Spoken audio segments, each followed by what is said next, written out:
ಕರ್ತನಲ್ಲಿ ಪ್ರೀತಿ ಅಂತ ಸಹೋದರ ಸಹೋದರಿಯರೇ, ನಿಮ್ಮೆಲ್ಲರಿಗೂ ತಂದೆಯ ದೇವನಾಮದಲ್ಲೂ ರಕ್ಷಕನ ಒಡೆಯನಾಗಿರಂತ ಯೇಸು ಕ್ರಿಸ್ತು ನಮ್ಮಲ್ಲಿ ವಂದನೆಗಳು ಸಲ್ಲಿಸುತ್ತಾ, ದೇವರೊಂದು ಕರುಣೆ ಕೃಪೆ ಪ್ರೀತಿಗಳಿಂದ ನಾವು ಒಟ್ಟಾಗಿ ಸೇರಿ ಆತನ ವಾಕ್ಯಗಳನ್ನ ಧ್ಯಾನ ಮಾಡೋದಕ್ಕೆ ದೇವ್ರು ಕೊಟ್ಟಂತ ಮಹಾಕೃಪೆಗಾಗಿ ದೇವರಿಗೆ ಕೃತಜ್ಞ ಸ್ತೋತ್ರಗಳವರಾಗನ. ಕರ್ತನಲ್ಲಿ ಪ್ರೀತಿ ಅಂತ ಸಹೋದರಗಳೇ, ಇವತ್ತಿನ ಪಾಠ ತುಂಬಾ ಇಂಪಾರ್ಟೆಂಟ್ ಆಗಿರೋಂಥ ಪಾಠ, ಕ್ರಿಸ್ತ ವಿರೋಧಿ ಬಗ್ಗೆ ನಾವು ಓದಕ್ ಹೋಗೋಣ. ಅಂದ ಈ ಕ್ಲಾಸು ಬಂದ್ಬಿಟ್ಟು ಒಂದೇ ದಿನದಲ್ಲಿ ಮುಗಿಯೋಂಥ ಕ್ಲಾಸ್ ಅಲ್ಲ, ಒಂದು 4-5 ವಾರ ಕಂಟಿನ್ಯೂಸ್ ಹೋಗುವಂಥ ಕ್ಲಾಸು. ಸೊ ದಯವಿಟ್ಟು ಈ ಕ್ಲಾಸ್ನ ರೆಕಾರ್ಡಿಂಗ್ ಕಳ್ಸ್ಕೊಡ್ತೀವಿ, ದಯವಿಟ್ಟು ರೆಕಾರ್ಡಿಂಗ್ ಕೇಳಿ, ಕಡ್ಡಾಯವಾಗಿ ಕೇಳಬೇಕು. ಪ್ರತಿಯೊಬ್ಬರು ಕ್ರೈಸ್ತವರು ಈ ಪಾಠಗಳನ್ನ ಕೇಳಿ ಇದನ್ನ ಇಂಪ್ಲಿಮೆಂಟ್ ಮಾಡೋದು ತುಂಬಾ ಅತ್ಯವಶ್ಯಕತೆ. ಅದರ ನಮ್ಮ ಆತ್ಮ ರಕ್ಷಣೆ ಹೊಂದಬೇಕು ಅಂದ್ರೆ, ನಾವು ಕ್ರಿಸ್ತನ ಒಂದು ಸನ್ನಿಧಾನದಲ್ಲಿ ಇರಬೇಕು ಅಂತಂದ್ರೆ ಈ ವಾಕ್ಯಗಳನ್ನ ನಮ್ಮ ಮಂದಟ್ಟು ಮಾಡ್ಕೊಂಡು ಮನಸ್ಸು ಇಟ್ಕೊಂಡು ತುಂಬಾ ಇಂಪಾರ್ಟೆಂಟ್. ಹೇಗೆ ನಾವು ತ್ರೈಕತ್ವ ಅಂತ ಒಂದು ಪಾಠ ಮುಖ್ಯವಾಗಿ ಬೈಬಲ್ನಲ್ಲಿ ಕೇಳಿದ್ರೋ, ಹೇಗೆ ತ್ರೈಕತ್ವ ಅಂತ ಸತ್ಯವೇದದಲ್ಲಿ ಇಲ್ವೋ, ಅದರ ತಂದೆ ಮಗ ಇಬ್ರು ಬೇರೆ ಬೇರೆ ಅಂತ ಹೆಂಗೆ ಪ್ರತ್ಯೇಕವಾಗಿ ಅರ್ಥ ಮಾಡ್ಕೊಂಡಿದ್ರು, ಆಮೇಲೆ ಪವಿತ್ರ ಆತ್ಮ ನೋಡು ದೇವರು ಒಂದು ಶಕ್ತಿ ಅಂತ ಸ್ಪಷ್ಟವಾಗಿ ಸತ್ಯವೇದ ಮುಖಾಂತರ ಅರ್ಥ ಮಾಡ್ಕೊಂಡಿದ್ರು, ಅದೇ ರೀತಿ ಈ ಸತ್ಯ ಅರ್ಥ ಅಂತ ತಿಳ್ಕೊಳ್ಳೋದು ತುಂಬಾ ಇಂಪಾರ್ಟೆಂಟ್. ಆಮೇಲೆ ಈ ಕ್ಲಾಸ್ನ ಅರ್ಥ ಮಾಡ್ಕೊಬೇಕಾದ್ರೆ ನಿಮ್ಮ ಹತ್ರ ಒಂದು ರಿಕ್ವೆಸ್ಟ್ ಏನಪ್ಪಾ ಅಂತಂದ್ರೆ, ನಿಮಗೆ ಕ್ಲಾಸಲ್ಲಿ ಏನೋ ಡೌಟ್ಸ್ ಇತ್ತು ಅಂದ್ರೆ ದಯವಿಟ್ಟು ಕ್ಲಾಸ್ ಎಂಡ್ವರೆಗೂ ವೆಯ್ಟ್ ಮಾಡಿ. ಕ್ಲಾಸ್ ಎಂಡಲ್ಲಿ ಟೈಮ್ ಇತ್ತು ಅಂದ್ರೆ ಕ್ಲಾಸ್ಗಳಿಗೇನೋ ಡೌಟ್ಸ್ಗಳು ನೋಡೋಣ. ಇಲ್ಲಾಂದ್ರೆ ಈ ಪಾಠ ಎಲ್ಲ ಮುಗಿದಿದ್ಮೇಲೆ ಒಂದು ಡಿಸ್ಕಷನ್ಗೆ ಅಂತ ಒಂದು ಕ್ಲಾಸ್ ಇಟ್ಕೊಂತೀರಿ. ಅವರ ಅದರಲ್ಲಿ ಏನ್ರಿ ನಿಮ್ಗೆ ಏನೇ ಪ್ರಶ್ನೆ ಕೇಳ್ರಿ, ಸಾಮಾನ್ಯವಾಗಿ ನಿಮ್ಮ ಪ್ರಶ್ನೆಗಳೆಲ್ಲ ಪಾಠ ಮುಗಿಯೋದಕ್ಕೆಲ್ಲ ಕ್ಲಿಯರ್ ಆಗ್ಬಿಡ್ತಾರೆ. ಹಂಗೂ ಆಗಿಲ್ಲ ಅಂತಂದ್ರೆ ದಯವಿಟ್ಟು ನೀವು ಕೇಳಿ, ಆ ಪ್ರಶ್ನೆಗೆ ನಾವು ಏನು ಮಾಡ್ತೀವಿ ಉತ್ತರ ಕೊಡ್ತೀವಿ. ಆಮೇಲೆ ದಯವಿಟ್ಟು ನಮ್ಮ ಯೂಟ್ಯೂಬ್ ಚಾನಲ್ಗೆ ಸಬ್ಸ್ಕ್ರೈಬ್ ಮಾಡಿ. ಆಮೇಲೆ ಇದೇ ರೀತಿ ಯಾರು ಹೊಸ ಕ್ರೈಸ್ತ ಸಹೋದರ ಸಹೋದರಿಗಳು ವಾಕ್ಯಗಳನ್ನ ಕೇಳೋಕ್ಕೆ ಆಸಕ್ತಿ ಇರೋಂಥ ಸಹೋದರ ಸಹೋದರಿಗಳಿಗೆ ದಯವಿಟ್ಟು ಆ ಒಂದು ಸ್ಕ್ರೀನ್ನಲ್ಲಿ ಕಾಣಿಸೋಂಥ QR ಕೋಡ್ನ ಶೇರ್ ಮಾಡಿ, ಅವರು ಕೂಡ ವಾಟ್ಸಪ್ ಗ್ರೂಪ್ಗೆ ಜಾಯ್ನ್ ಆಗಲಿ. ಅನೇಕ ಪಾಠಗಳನ್ನ ಉಚಿತವಾಗಿ ಏನು ಮಾಡಿ ಬರ್ಕೊಳ್ಳಿ. ಇಲ್ಲ ನಮ್ಮನ್ನು ಕಾಂಟ್ಯಾಕ್ಟ್ ಮಾಡಬೇಕು ಅಂದರೆ ಮೇಲಿರೋಂಥ ಫೋನ್ ನಂಬರ್ 8867768876 ಕಾಂಟ್ಯಾಕ್ಟ್ ಮಾಡಿದ್ರೆ ಅನೇಕ ವಿಷಯಗಳನ್ನ ತಿಳಿಸ್ಕೊಬೋದು ಅಲ್ವರ. ಕರ್ತನಲ್ಲಿ ಪ್ರೀತಿ ಅಂತ ಸಹೋದರಗಳೇ, ನಾವಿವತ್ತು ಓದಕ್ಕಾಗಂಥ ಒಂದು ಪಾಠ ಏನಪ್ಪಾ ಅಂದ್ರೆ ಏನ್ರಿ, ಕ್ರಿಸ್ತ ವಿರೋಧಿ. ಸರಿ, ಕ್ರಿಸ್ತ ವಿರೋಧಿ ಬಗ್ಗೆ ಏನಕ್ಕಪ್ಪ ಓದ್ಬೇಕು ಅಂತಂದ್ರೆ, ನಾವು ಇವತ್ತು ನಮ್ಮ ಮುಂದೆ ಏನ್ರಿ ನಾವು ನೋಡ್ತಾರಂಥ ವಿಚಾರಗಳು ಹೇಗಿದೆ ಅಂತಂದ್ರೆ ಏನ್ರಿ, ನಮ್ಮ ಕಣ್ಣು ಮುಂದೆ ಪ್ರತ್ಯಕ್ಷವಾಗಿ ಏನ್ರಿ ಕ್ರಿಸ್ತನ ಎರಡನೇ ಬರುವಿಕೆಗೆ ಇರುವಂತ ಎಲ್ಲಾ ಸೂಚನೆಗಳು ನಮ್ಮ ಕಣ್ಣು ಮುಂದೆ ಏನಾಗ್ತದೆ ನಡೀತಿರೋದು ನೋಡ್ತೀರಿ. ಅದರ ಜಳಪಳೆಗಳಾಗೋದು, ರಾಜ್ಯಕ್ಕೆ ವಿರುದ್ಧವಾಗಿ ರಾಜ್ಯಗಳೆದೊಳೋದು, ಜನಾಂಗಕ್ಕೆ ವಿರುದ್ಧವಾಗಿ ಜನಾಂಗಳೆದೊಳೋದು, ಎಲ್ಲ ಕಡೆ ಧ್ವಂಸ ಗಲಾಟೆ, ಅದರ ಭೂಮಿ ಏನ್ರಿ ಭೂಕಂಪಗಳಾಗಂಥದ್ದು, ಬರಗಾಲ ಬರೋಂಥದ್ದು. ಅದರ ಇದು ಸಣ್ಣ ಪುಟ್ಟ ಮಾತ್ರದಲ್ಲಿ ಇವತ್ತು ಆಗ್ತಾ ಇಲ್ಲ ರೀ.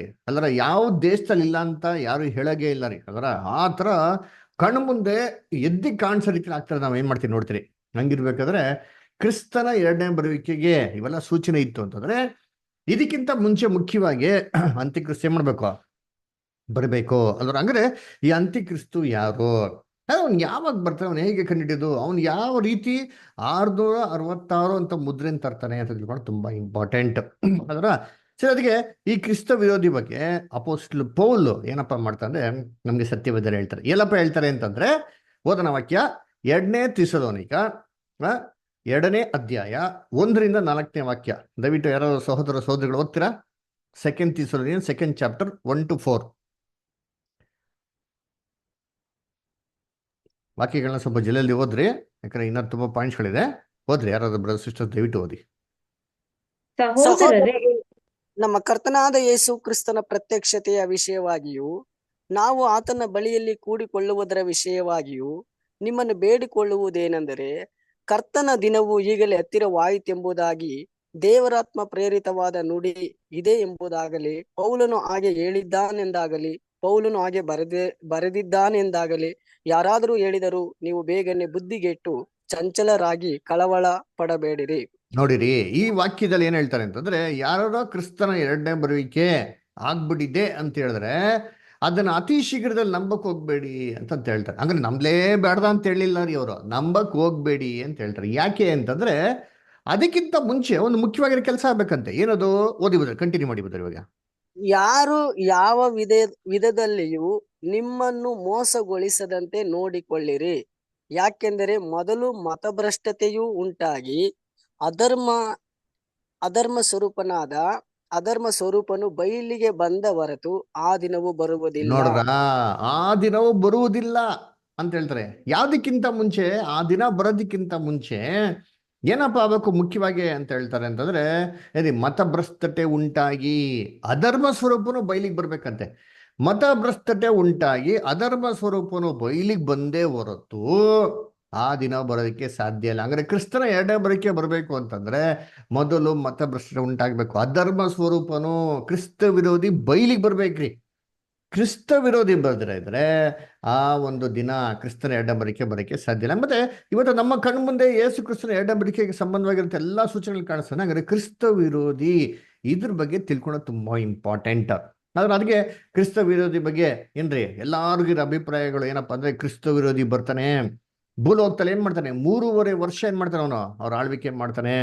ಅದರ ಸೊ ಎಲ್ಲಪ್ಪ ಆಳ್ವಿಕೆ ಮಾಡ್ತಾನೆ ಅಂತಂದ್ರೆ ಏನ್ರಿ ಅವನು ಯೆರೂಸಲೇಮ್ ಅಲ್ಲಿ ಏನ್ರಿ ದೇವರ ಆಲಯದಲ್ಲಿ ಕೂತ್ಕೊಂಡು ಏನ್ರಿ ತಾನೇ ದೇವ್ರಂದುಕೊಂಡು ಏನ್ರಿ ದೇವರಿಗೆ ಸಲ್ಲತಕ್ಕಂತ ಎಲ್ಲ ಆರಾಧನೆಗಳು ಏನ್ ಮಾಡ್ತಾನೆ ಅವನು ಹೊಂದ್ಕುಂತಾನೆ ಅಂತ ಹೇಳ್ತಾರೆ. ಇವಾಗ ಓದದಲ್ಲ ಕೆಂಪರಾಜ ಬಂದ್ರೆ ಹಂಗೆ ಮುಂದಕ್ಕೆ ಓದಿ ಆ ವಾಕ್ಯದಲ್ಲೇ ಕೊಟ್ಟಿದ್ದಾರೆ, ಓದಿ ಅಂತೀನಿ, ಕಂಟಿನ್ಯೂ ಮಾಡಿ ಬುದ. ಯಾವುದು ದೇವರೆನಿಸಿಕೊಳ್ಳುತ್ತದೋ, ಹ್ಮ್ ಯಾವುದು ಪೂಜೆ ಹೊಂದುತ್ತದೋ ಹ್ಮ್ ಅದನ್ನೆಲ್ಲ ನಾಶನಕ್ಕೆ ಅಧೀನನಾದ ಆ ಪುರುಷನು ನೋಡ್ರ ಪುರುಷನು ಹಾ ನಾಶನಕ್ಕೆ ಅಧೀನಂತ ಪುರುಷನು ಎದುರಿಸಿ ಅದಕ್ಕಿಂತ ಮೇಲಾಗಿ ತನ್ನನ್ನು ತಾನೇ ಹೆಚ್ಚಿಸಿಕೊಂಡು ಹ್ಮ್. ತಾನು ದೇವರೆಂದು ಹೇಳಿಕೊಂಡು ದೇವರ ಗರ್ಭಗುಡಿಯಲ್ಲೇ ನೋಡ್ರ ಕೂತುಕೊಳ್ಳುತ್ತಾನೆ. ತಾನೇ ದೇವರಂದುಕೊಂಡು ಅಲ್ರ ಏನ್ರಿ ದೇವರ ಗರ್ಭಗುಡಿಲಿ ಮಾಡ್ತಾನೆ ಕೂತ್ಕೊಂತಾನೆ ಅಂತ ಹೇಳ್ತಾರೆ. ನೋಡ್ರ ತಾನೇ ದೇವರಂದುಕೊಂಡು ದೇವರ ಗರ್ಭಗುಡಿ ಕೂತ್ಕೊಂತಾರಂತೆ. ಹೀಗೆ ಎಲ್ಲಾ ಆರಾಧನೆಗಳನ್ನು ದೇವರಿಗೆ ಸಲ್ಲತಕ್ಕದ್ನ ತನಗೇನ್ ಮಾಡ್ತಾರಂತೆ ಅಲ್ಲಿ ಹೊಂದ್ಕೊಂತಾನೆ ಅಂತ ಹೇಳ್ತಾರೆ. ಇವೆಲ್ಲ ವಿಚಾರಗಳನ್ನ ಈ ಒಂದು ಕ್ರಿಸ್ತ ವಿರೋಧಿ ಎಷ್ಟೇ ವರ್ಷದಲ್ಲಿ ಮಾಡ್ತಾನಪ್ಪ ಅಂದ್ರೆ ಕೇವಲ 3.5 ವರ್ಷದಲ್ಲಿ ಮಾಡ್ತಾನೆ ಅಂತ ಏನ್ ಮಾಡ್ತಾರೆ ಅಭಿಪ್ರಾಯ. ಕರ್ತನಲ್ಲಿ ಪ್ರೀತಿ ಅಂತ ಸೋದರಗಳೇ, ಈ ಕ್ರಿಸ್ತ ವಿರೋಧಿ ಬಗ್ಗೆ ನಾವು ಓದಂತ ವಿಚಾರಗಳು ಎಷ್ಟು ಉನ್ನತವಾದಂತ ಒಂದು ಮಟ್ಟಕ್ಕೆ ಸೇರ್ತಾನೆ ಅಂತಂದ್ರೆ ಏನ್ರಿ ಕೇವಲ 3.5 ವರ್ಷದಲ್ಲಿ ಅದರ ಎಲ್ಲಾ ಲೋಕದ ಜನಗಳು ಆತನ ಏನ್ ಮಾಡ್ತಾರಂತೆ ಅಲ್ಲಿ ಆರಾಧನೆ ಮಾಡ್ತಾರಂತೆ. ಅದರ ನೋಡ್ರಿ ಇಲ್ಲಿ ಕ್ರಿಸ್ತ ವಿರೋಧಿ ಬಗ್ಗೆ ಹೇಳ್ಬೇಕಂತ ವಿಚಾರಗಳು ನೋಡ್ಬೇಕಾದ್ರೆ ಅಲೆಕ್ಸಾಂಡರ್ ಗ್ರೇಟ್ ಆಗ್ಲಿ, ನೆಪೋಲಿಯನ್ ಬೋನಾಪಾಟ್ ಆಗ್ಲಿ, ಅಂದ್ರೆ ರೋಮಲ್ಲಿರುವಂತ ದೊಡ್ಡ ದೊಡ್ಡ ಸೀಸರ್ಗಳಾಗ್ಲಿ ಎಷ್ಟೋ ವರ್ಷ ಆಳ್ವಿಕೆ ಮಾಡಿ ಕ್ರಿಸ್ತರ ವಿರೋಧಿ ಬಗ್ಗೆ ಹೇಳೋಂಥ ವಿಚಾರಗಳನ್ನ ಅವರು ಸಾಧಿಸ್ಕೊಳಕ್ಕಾಗಿಲ್ಲ. ಯಾರು ಯೋಚನೆ ಮಾಡಿರ್ತೀರಿ ಏನ್ರಿ ಅಲೆಕ್ಸಾಂಡರ್ ಗ್ರೇಟ್ ತುಂಬಾ ಚಿಕ್ಕ ವಯಸ್ಸು ಇಡೀ ಲೋಕನೇ ಕಾನ್ಕರ್ ಮಾಡ್ಕೊಂಡ್ಬಿಡ್ತಾರೆ. ನೆಪೋಲಿಯನ್ ಬೋನಾಪಾಟ್ ಸೀಸರ್ಗಳು ಏನ್ರಿ ರೋಮ್ನ ಎಷ್ಟು ವರ್ಷ ಆಡಳಿತ ಮಾಡಿದ್ರಿ, ಆದ್ರೆ ಇಡೀ ಜಗತ್ತೆಲ್ಲ ಅವ್ರ ಪಾದ ಕೆಡೆ ಹಾಕೊಳಕ್ಕೆ ಸಾಧ್ಯ ಆಯ್ತು ಅಂತಂದ್ರೆ ಆಗ್ಲ ರೀ. ಇಡೀ ಜಗತ್ತೆಲ್ಲ ಆತನನ್ನ ಆರಾಧನೆ ಮಾಡಕ್ಕೆ ಸಾಧ್ಯ ಆಯ್ತಾನೆ ಆಗ್ಲಿಲ್ಲ ರೀ. ಕರ್ತನಲ್ಲಿ ಪ್ರೀತಿ ಆದ ಸ್ವರಗಳು ಅದು ಮಾತ್ರ ಅಲ್ಲ, ದೇವರ ಗರ್ಭಗುಡಿಯಲ್ಲಿ ಏನ್ ಮಾಡ್ತಾರೆ ನಾವು ಕೂತ್ಕೊಂತಾರೆ ಅಂತಂದ್ರ ದೇವರ ಗರ್ಭಗುಡಿ ಅಂತ ಏನಪ್ಪಾ ದೇವರ ಆಲಯ. ಅಂದ್ರೆ ದೇವರ ಆಲಯ ಇವಾಗ ಯೆರೂಸಲೇಮ್ ಇದೆಯಾ ಅಂತಾರೆ, ಯೆರೂಸಲೇಮ್ ಇಲ್ಲ ರೀ. ಯೆರೂಸಲೇಮ್ ಇರೋದು ಇವಾಗ ಏನಪ್ಪಾ ಅಂದ್ರೆ ಏನು ಡೂಮ್ ಆಫ್ ರಾಕ್ ಅಲ್ರ ಅಲ್ಲಿ ಮುಸ್ಲಿಮ್ಸ್ ಅವ್ರ ತಮ್ಮ ಮಾಸ್ಕ್ ಮಾಡ್ಕೊಂಡಿದ್ದಾರೆ. ಆ ಮಾಸ್ಕ್ನ ಹೊಡೆದಿ ಏನ್ರಿ ಅಲ್ಲಿ ಒಂದು ದೇವರ ಒಂದು ಆಲಯನ ಕಟ್ಟಿ ಅಲ್ಲಿ ಒಂದು ಕ್ರಿಸ್ತ ವಿರೋಧಿ 3.5 ವರ್ಷದಲ್ಲೇ ಕೂತ್ಕೊಂತಾರೆ ಅಂತಂದ್ರೆ ಆಲಯನ 3.5 ವರ್ಷದಲ್ಲಿ ಕಟ್ಟೋದಕ್ಕೆ ಸಾಧ್ಯನಾ? ಕ್ರಿಸ್ತ ಯೇಸುವಿನ ಮೊದಲನೇ ಬರುವಿಕೆಲ್ಲೇನೆ ಆಲೆಯನ್ನ ಕಟ್ಟೋದಿಕ್ಕೆ 46 ವರ್ಷ ತಗೊಂಡ್ರು ಅಂತ ಸತ್ಯವೇದ ನಮ್ಮ ರೆಕಾರ್ಡ್ ಆಗಿದೆ. ಯೋಹಾನ 2:20 ಯೇಸು ಕ್ರಿಸ್ತ ಹೇಳ್ತಾರೆ. ಹಂಗಿರ್ಬೇಕಾದ್ರೆ ಏನ್ರಿ ಕೇವಲ 3.5 ವರ್ಷದಲ್ಲಿ ಎಲ್ಲವನ್ನು ಧ್ವಂಸ ಮಾಡಿ ತನ್ನೇ ಆದಂತ ಒಂದು ಆಲೆಯನ್ನ ಕಟ್ಕೊಂಡು ಕ್ರಿಸ್ತ ವಿರೋಧಿ ಗರ್ಭಗುಡಿಯಲ್ಲಿ ಹೇಗೆ ಕೂತ್ಕೊಳಕ್ಕೆ ಸಾಧ್ಯ? ಅದರ ಇದು ಕೂತ್ಕೊಂತಾರೆ ಅಂತಂದ್ರೆ ಇವಾಗಿರಂತ ಯಹೂದ್ಯರು ಅದಕ್ಕೆ ಅನುಮತಿ ಕೊಡ್ತಾರಾ? ಯೋಚನೆ ಮಾಡಿರ್ತೀನಿ. ಯೇಸು ಕ್ರಿಸ್ತನ ಮೊದಲನೇ ಬರುವಿಕೆಯಲ್ಲೇ ಏನ್ರಪ್ಪ ಮಾಡಿದ್ರು ಅಂತಂದ್ರೆ ಯೇಸು ಕ್ರಿಸ್ತನ ಆಲಯದಲ್ಲಿ ಬೋಧನೆ ಮಾಡಕ್ಕೆ ಅನುಮತಿನೇ ಕೊಡಲಿಲ್ಲ. ಆಲಯದ ಹೊರಗಡೆ ಏನ್ ಮಾಡೋದನ್ನ ಅದು ಓಡಿಸ್ಬಿಟ್ರಿ ಅಲ್ಲರ. ಕರ್ತನಲ್ಲಿ ಪ್ರೀತಿ ಅಂತ ಸೊರಸುಗಳೇ ಆಗಿರ್ಬೇಕಾರೆ ಒಬ್ಬ ಏನ್ರಿ ವ್ಯಕ್ತಿನ ಏನ್ರಿ ಗರ್ಭಗುಡಿಯಲ್ಲಿ ಕೂತ್ಕೊಂಡು ತಾನೇ ದೇವ್ರು ಅಂತ ಹೇಳೋದಿಕ್ಕೆ ಏನ್ರಿ ಯಹೂದ್ಯರು ಅವಕಾಶ ಕೊಡ್ತಾರ? ಆಮೇಲೆ ಇವಾಗಿರಂತ ಮುಸ್ಲಿಮ್ಸ್ ಅವರು ಆ ಡೂಮ್ ಆಫ್ ದ ರಾಕ್ನ ಹೊಡೆಯೋದಿಕ್ಕೆ ಬಿಡ್ತಾರಾ? ಕರ್ತನಲ್ಲಿ ಪ್ರೀತಿ ಅನ್ಸಗಳೇ ಅದಕ್ಕೆ ಈ ತರ ಕ್ರಿಸ್ತ ವಿರೋಧಿ ಬರ್ತಾನೆ, ದೇವರ ಗರ್ಭಗುಡಿಲಿ ಕೂತ್ಕೊಂತಾರೆ, ಎಲ್ಲಾರ್ಗು 666 ಅಂತ ಮುದ್ರೆ ಏನ್ ಮಾಡ್ತಾನೆ ಹೊಡಿತಾನೆ. ಎಲ್ಲಪ್ಪ ಹೊಡಿತಾನೆ ಅಂದ್ರೆ ನೆತ್ತಿ ಮೇಲೆ, ಹಣೆ ಮೇಲೆ ಮತ್ತೆ ಕೈ ಮೇಲೆ ಏನ್ ಮಾಡ್ತಾನೆ ಹೊಡಿತಾನೆ. ಅದಕ್ಕೆ 666 ಅಂತಂದು ಏನಪ್ಪಾ ಅಂತಂದ್ರೆ ಅದಕ್ಕೆ ಎಷ್ಟು ಜನ ಹೇಳ್ತಾರೆ ಇದು ಬಾರ್ಕೋಡ್ ಬದರ್. ಬಾರ್ಕೋಡ್ ಅಲ್ಲಿ 3 ಡಮ್ಮಿ ಲೈನ್ ಇದೆ. ಆ 3 ಡಮ್ಮಿ ಲೈನ್ ಸೀಕ್ವೆನ್ಸ್ ಏನಪ್ಪಾ ನೋಡಿದ್ರೆ 666 ಅಂತ ಬರ್ತಾರೆ. ಅದರ ಆ ಡಮ್ಮಿ ಲೈನ್ ನಂಬರು 6 ಅದು 3 ಸತಿ ಬರೋದು ಏನಾಗ್ಬಿಡುತ್ತೆ 666 ಬಿಡ. ಅದಕ್ಕೆ ಇವತ್ತು ಯಾರಿಗೆ ಬಾರ್ಕೋಡ್ ಇಲ್ವೋ ಅವ್ರು ಮಾರ್ಕೆಟಲ್ಲಿ ಏನ್ ಮಾಡಂಗಿಲ್ಲ, ಕ್ರಯ ವಿಕ್ರಯ ಮಾಡಂಗಿಲ್ಲ, ಕೊಂಡ್ಕೊಳಂಗಿಲ್ಲ, ಮಾರಾಟ ಏನ್ ಮಾಡಂಗಿಲ್ಲ, ಅವನು ಮಾಡಂಗಿಲ್ಲ. ಅದಕ್ಕೆ ಕೆಲವು ಜನ ಹೇಳ್ತಾರೆ ಇಲ್ಲಲ್ಲ ಅದು ಒಂದು ಚಿಪ್ಪು, ಆ ಚಿಪ್ಪನ್ನ ಏನ್ ಮಾಡ್ತಾರೆ ಅಲ್ಲಿ ಮನುಷ್ಯ ದೇಹದಲ್ಲಿ ಇನ್ಸರ್ಟ್ ಮಾಡ್ಬಿಡ್ತಾರೆ. ಕಂಪಲ್ಸರಿ ಕಡ್ಡಾಯವಾಗಿ ಏನ್ ಮಾಡ್ತಾರೆ ಅದನ್ನ ಇನ್ಸಲ್ಟ್ ಮಾಡ್ಬಿಡ್ತಾರೆ. ಇದ್ರ ಮುಖಾಂತರ ಏನ್ ಮಾಡ್ತಾನೆ ಶೇತಾನ್ ಎಲ್ಲಾರನ್ನೂ ಕಂಟ್ರೋಲ್ ಇಟ್ಕೊಂತಾನೆ. ಅದರ ಒಂದು ಚಿಕ್ಕದಾಗಿರೋಂಥ ಒಂದು ಚಿಕ್ಕ ಏನಂತಾರೆ ಒಂದು ಅಕ್ಕಿ ಕಾಳಷ್ಟು ಇರೋಂಥ ಚಿಪ್ಪು ಅಲ್ವರ, ಅದನ್ನ ಏನ್ ಮಾಡ್ತಾರೆ ಎಲ್ಲರಿಗೂ ಹಾಕ್ಬಿಡ್ತಾರೆ. ಅದು ಯಾರಿಗಿಲ್ವೋ ಅವ್ರು ಏನ್ ಮಾಡಂಗಿಲ್ಲ ನೆಕ್ಸ್ಟ್ ಏನ್ರಿ ಏನೋ ಭೂಲೋಕದಲ್ಲಿ ಏನೋ ವ್ಯಾಪಾರ ಏನ್ ಮಾಡಂಗಿಲ್ಲ. ಅದಕ್ಕೆ ನೋಡ್ಬೇಕಾರೆ ಭೂಲೋಕ ಬದುಕಬೇಕು ಅಂದ್ರೆ ಇದೇ ಐಡೆಂಟಿಫಿಕೇಶನ್ ಮಾರ್ಕು ಏನ್ ಮಾಡ್ಬೇಕು ಹಾಕೊಬೇಕು. ಇಲ್ಲ ಅಂದ್ರೆ ಕೆಲವು ಜನ ಹೇಳ್ತಾರೆ ಇಲ್ಲ ರೀ ಮುಂದಕ್ಕೆ ಏನ್ ಮಾಡ್ತಾನೆ ನಿಟ್ಟಾಗೆ ಕ್ರಿಸ್ತ ವಿರೋಧಿ ಬಂದ್ಬಿಟ್ಟು ತಲೆ ಮೇಲೆ ಎಲ್ಲರಿಗೂ ಏನ್ ಮಾಡ್ತಾನೆ ಮುದ್ರೆನ ಹಾಕ್ತಾನೆ ಏನಂತ 660 ಅಂತ ಏನ್ ಮಾಡ್ತಾನೆ ಮುದ್ರೆ ಹಾಕ್ತಾನೆ ಅಂತ ಅಲ್ವರ. ಕರ್ತನಲ್ಲಿ ಪ್ರೀತಿ ಅಂತ ಸೋದರ ಸೋದರಗಳೇ, ಇನ್ನು ಅನೇಕ ವಿಚಾರಗಳು ಏನಾಗಿದೆ ಇದೆ ಅಲ್ವರ. ಇಂಥ ಪ್ರಧಾನ ಮಂತ್ರಿ 666 ಅವನೇ ಅಂತ್ಯ ಕ್ರಿಸ್ತು ಅಂತ ವ್ಯಕ್ತಿ ಅವರೇ ಕ್ರಿಸ್ತ ವಿರೋಧಿ ಅಂತಂದ್ಬಿಟ್ಟು ಅಲ್ವರ. ಆದ್ರೆ ಆ ವ್ಯಕ್ತಿಗಳೆಲ್ಲ ಬಂದು ಹೋಗಿದಾಯ್ತು. ಆದ್ರೆ ಕ್ರಿಸ್ತ ವಿರೋಧಿ ಬಗ್ಗೆ ಹೇಳಿದಂತ ವಾಕ್ಯದಲ್ಲಿ ಯಾವುದೇ ನೆರವೇರಿಕೆ ಅವ್ರ ಜೀವನದಲ್ಲಿ ನೋಡಿಲಿಕ್ಕೆ ನಮ್ಗೆ ಸಾಧ್ಯನೇ ಇಲ್ಲ. ಅದಕ್ಕೆ ಈ ಒಂದು 666 ಬಗ್ಗೆ ಇವತ್ತು ಜಗತ್ತಲ್ಲಿ ಯಾರಿಗಪ್ಪ ಗೊತ್ತಿಲ್ಲ? ಎಲ್ಲರೂ ಗೊತ್ತಿದೆ. ಎಲ್ಲಾ ಧರ್ಮದಲ್ಲಿ, ಎಲ್ಲಾ ಮತದಲ್ಲಿ, ಎಲ್ಲಾ ನಂಬಿಕೆ ಅಂತ ಪ್ರತಿಯೊಬ್ಬ ವ್ಯಕ್ತಿ ಗೊತ್ತು 666 ಅಂದ್ರೆ ಕ್ರಿಸ್ತ ವಿರೋಧಿಯ ಸಂಖ್ಯೆ ಅಂತ. ಅದಕ್ಕೆ 666 ಅಂತ ಅಂದ್ಬಿಟ್ಟು ಯಾರೋ ನಂಬರ್ ಹೇಳಿದ್ರೆ ಆ ನಂಬರ್ನ ಪರ್ಚೇಸ್ ಮಾಡಲ್ಲ. ಗೊತ್ತಾ ನಿಮ್ಗೆ? ಮೊಬೈಲ್ ನಂಬರ್ನ ಪರ್ಚೇಸ್ ಮಾಡಲ್ಲ. ಹೋಟ್ಲಿಗೆ ಹೋದ್ರೆ 666 ರೂಮ್ ಏನಾಗಿಲ್ಲ, ಅಲ್ಲಿ ರೂಮೇ ಇರಲ್ಲ ನೋಡ್ರಿ ಇರ್ತೀನಿ. ಆ ರೂಮ್ ಏನ್ ಮಾಡ್ಬಿಡ್ತಾರೆ ಅಲ್ಲಿ ನಂಬರ್ನೇ ತೆಗೆದು ಬಿಡ್ತಾರೆ ಅಲ್ಲ. ಯಾಕೆಂದ್ರೆ ಅಯ್ಯೋ ಅದು ಕ್ರಿಸ್ತ ವಿರೋಧಿಯ ನಂಬರು ಅಂತ ಬಿಟ್ಟಂದ್ರೆ ಅನ್ನ ಕರ್ತನಲ್ಲಿ ಪ್ರೀತಿ ಅಂತ ಸೋರಸಗಳೇ ನೋಡ್ಬೇಕಾರೆ ಏನ್ರಿ ಇವು ಎಲ್ಲ ಒಂದು ಕೆಲಸಗಳನ್ನ ಏನ್ರಿ ಸೇತಾನ ಏನ್ ಮಾಡ್ತಾನೆ ಕ್ರಿಸ್ತ ವಿರೋಧಿ ಮುಖಾಂತರ ಎಲ್ಲ ಮಾಡ್ತಾನೆ ಅಂತ ಬಿಟ್ಟದ್ರ ಕರ್ತನಲ್ಲಿ ಪ್ರೀತಿ ಅಂತ ಸೋರಸಗಳೇ ಯೋಚನೆ ಮಾಡ್ತೀನಿ. ಇವತ್ತು ಜಗತ್ತು ಎಲ್ಲಾ ಜನಗಳು ಹೋಗ್ಬಿಟ್ಟು ಒಬ್ಬ ವ್ಯಕ್ತಿನ ದೇವರು ಅಂತ ಆರಾಧನೆ ಮಾಡೋಂಥ ಲೆವೆಲ್ ಇದಾರ ಅಂತ ಸತ್ಯವೇದ ಮುಖಾಂತರ ನಾವು ಓದ್ಬೇಕು. ಯಾಕೆಂದ್ರೆ ನೋಡಿ ನಾವು ಇಷ್ಟು ದಿನ ನೋಡಿರೋದು ಏನಪ್ಪಾ ಅಂದ್ರೆ ನಮ್ಗೇನೇ ಪ್ರಶ್ನೆ ಬಂತು ಅಂದ್ರು ಈ ಪ್ರಶ್ನೆಗಳಿಗೆ ಉತ್ತರ ನೋಡಿದಿರಿ ಸತ್ಯವೇದ ಮುಖಾಂತರ ನೋಡಿದ್ರಿ. ಕರೆಕ್ಟಾ? ಹೌದಾ ಇಲ್ವಾ? ಎಲ್ಲಾ ವಿಷಯಗಳನ್ನ ಸತ್ಯವೇದ ಮುಖಾಂತರ ನೋಡೋದು ಆಗಿರ್ಬೇಕಾರೆ ಇದನ್ನು ಕೂಡ ಸತ್ಯವೇದ ಮುಖಾಂತರ ನೋಡಬೇಕು. ಯಾರೋ ಸತ್ಯವೇದ ದೃಷ್ಟಿಕೋನದಲ್ಲಿ ಏನ್ ಮಾಡಿ ನಾವು ನೋಡಬೇಕು. ನೋಡಿ ಕೆಲವು ವಾಕ್ಯಗಳು ಓದೋಣ. ಅಂತ್ಯಕಾಲದಲ್ಲಿ ಹೇಗಿರ್ತಾರಂತೆ 1ನೇ ತಿಮೋತಿ 4ನೇ ಅಧ್ಯಾಯ 1ರಿಂದ 3ನೇ ವಾಕ್ಯ ದಯವಿಟ್ಟು ಓದಿ. 1ನೇ ತಿಮೋತಿ 4ನೇ ಅಧ್ಯಾಯ 1ರಿಂದ 3 ಓದ್ರಿ. ಜೋಸಫ್ ಓದ್ತೀರಾ? ಬ್ರದರ್. ಆದರೂ ಮುಂದಿನ ದಿನಗಳಲ್ಲಿ ಕೆಲವರು ವಂಚಿಸುವ ಆತ್ಮಗಳ ನುಡಿಗಳಿಗೂ ದೆವ್ವಗಳ ಬೋಧನೆಗಳಿಗೂ ಲಕ್ಷ್ಯ ಕೊಟ್ಟು ಕ್ರಿಸ್ತ ನಂಬಿಕೆಯಿಂದ ಭ್ರಷ್ಟರಾಗುವರೆಂದು ದೇವರಾತ್ಮನು ಸ್ಪಷ್ಟವಾಗಿ ಹೇಳುತ್ತಾರೆ. ನೋಡ್ರ, ದೇವರ ಆತ್ಮ ಸ್ಪಷ್ಟವಾಗಿ ಏನಪ್ಪ ಹೇಳ್ತಾರೆ ಅಂದ್ರೆ ಅನೇಕ ಜನಗಳು ಏನ್ರಿ ಕ್ರಿಸ್ತ ನಂಬಿಕೆನ ಬಿಟ್ಟು ದೆವ್ವಗಳ ಉಪದೇಶಗಳಿಗೆ ಕಿವಿ ಕೊಡ್ತಾರಂತ್ರಿ. ನಂಗ್ರಿ ಎಲ್ಲಪ್ಪ ನಂಬಿಕೆನೇ ಇಲ್ಲ ಅಂತಂದ್ರೆ ದೆವ್ವಗಳ ಉಪದೇಶಗಳಿಗೆ ಕಿವಿ ಕೊಡ್ತಾರೆ ಅಂತಂದ್ರೆ ಹೆಂಗೆ ಈ ವ್ಯಕ್ತಿಗಳೆಲ್ಲ ಹೋಗ್ಬಿಟ್ಟು ಒಬ್ರನ್ನೇ ದೇವರು ಅಂತ ಆರಾಧಿಸಕ್ ಸಾಧ್ಯ? ಇನ್ನೊಂದು ವಾಕ್ಯ ಓದನಂತ್ರಿ. 2 ತಿಮೋತಿ 3rd ಚಾಪ್ಟರ್ 1ರಿಂದ 4 ಓದ್ರಿ. 2ನೇ ತಿಮೋತಿ 3ನೇ ಅಧ್ಯಾಯ 1ರಿಂದ 4.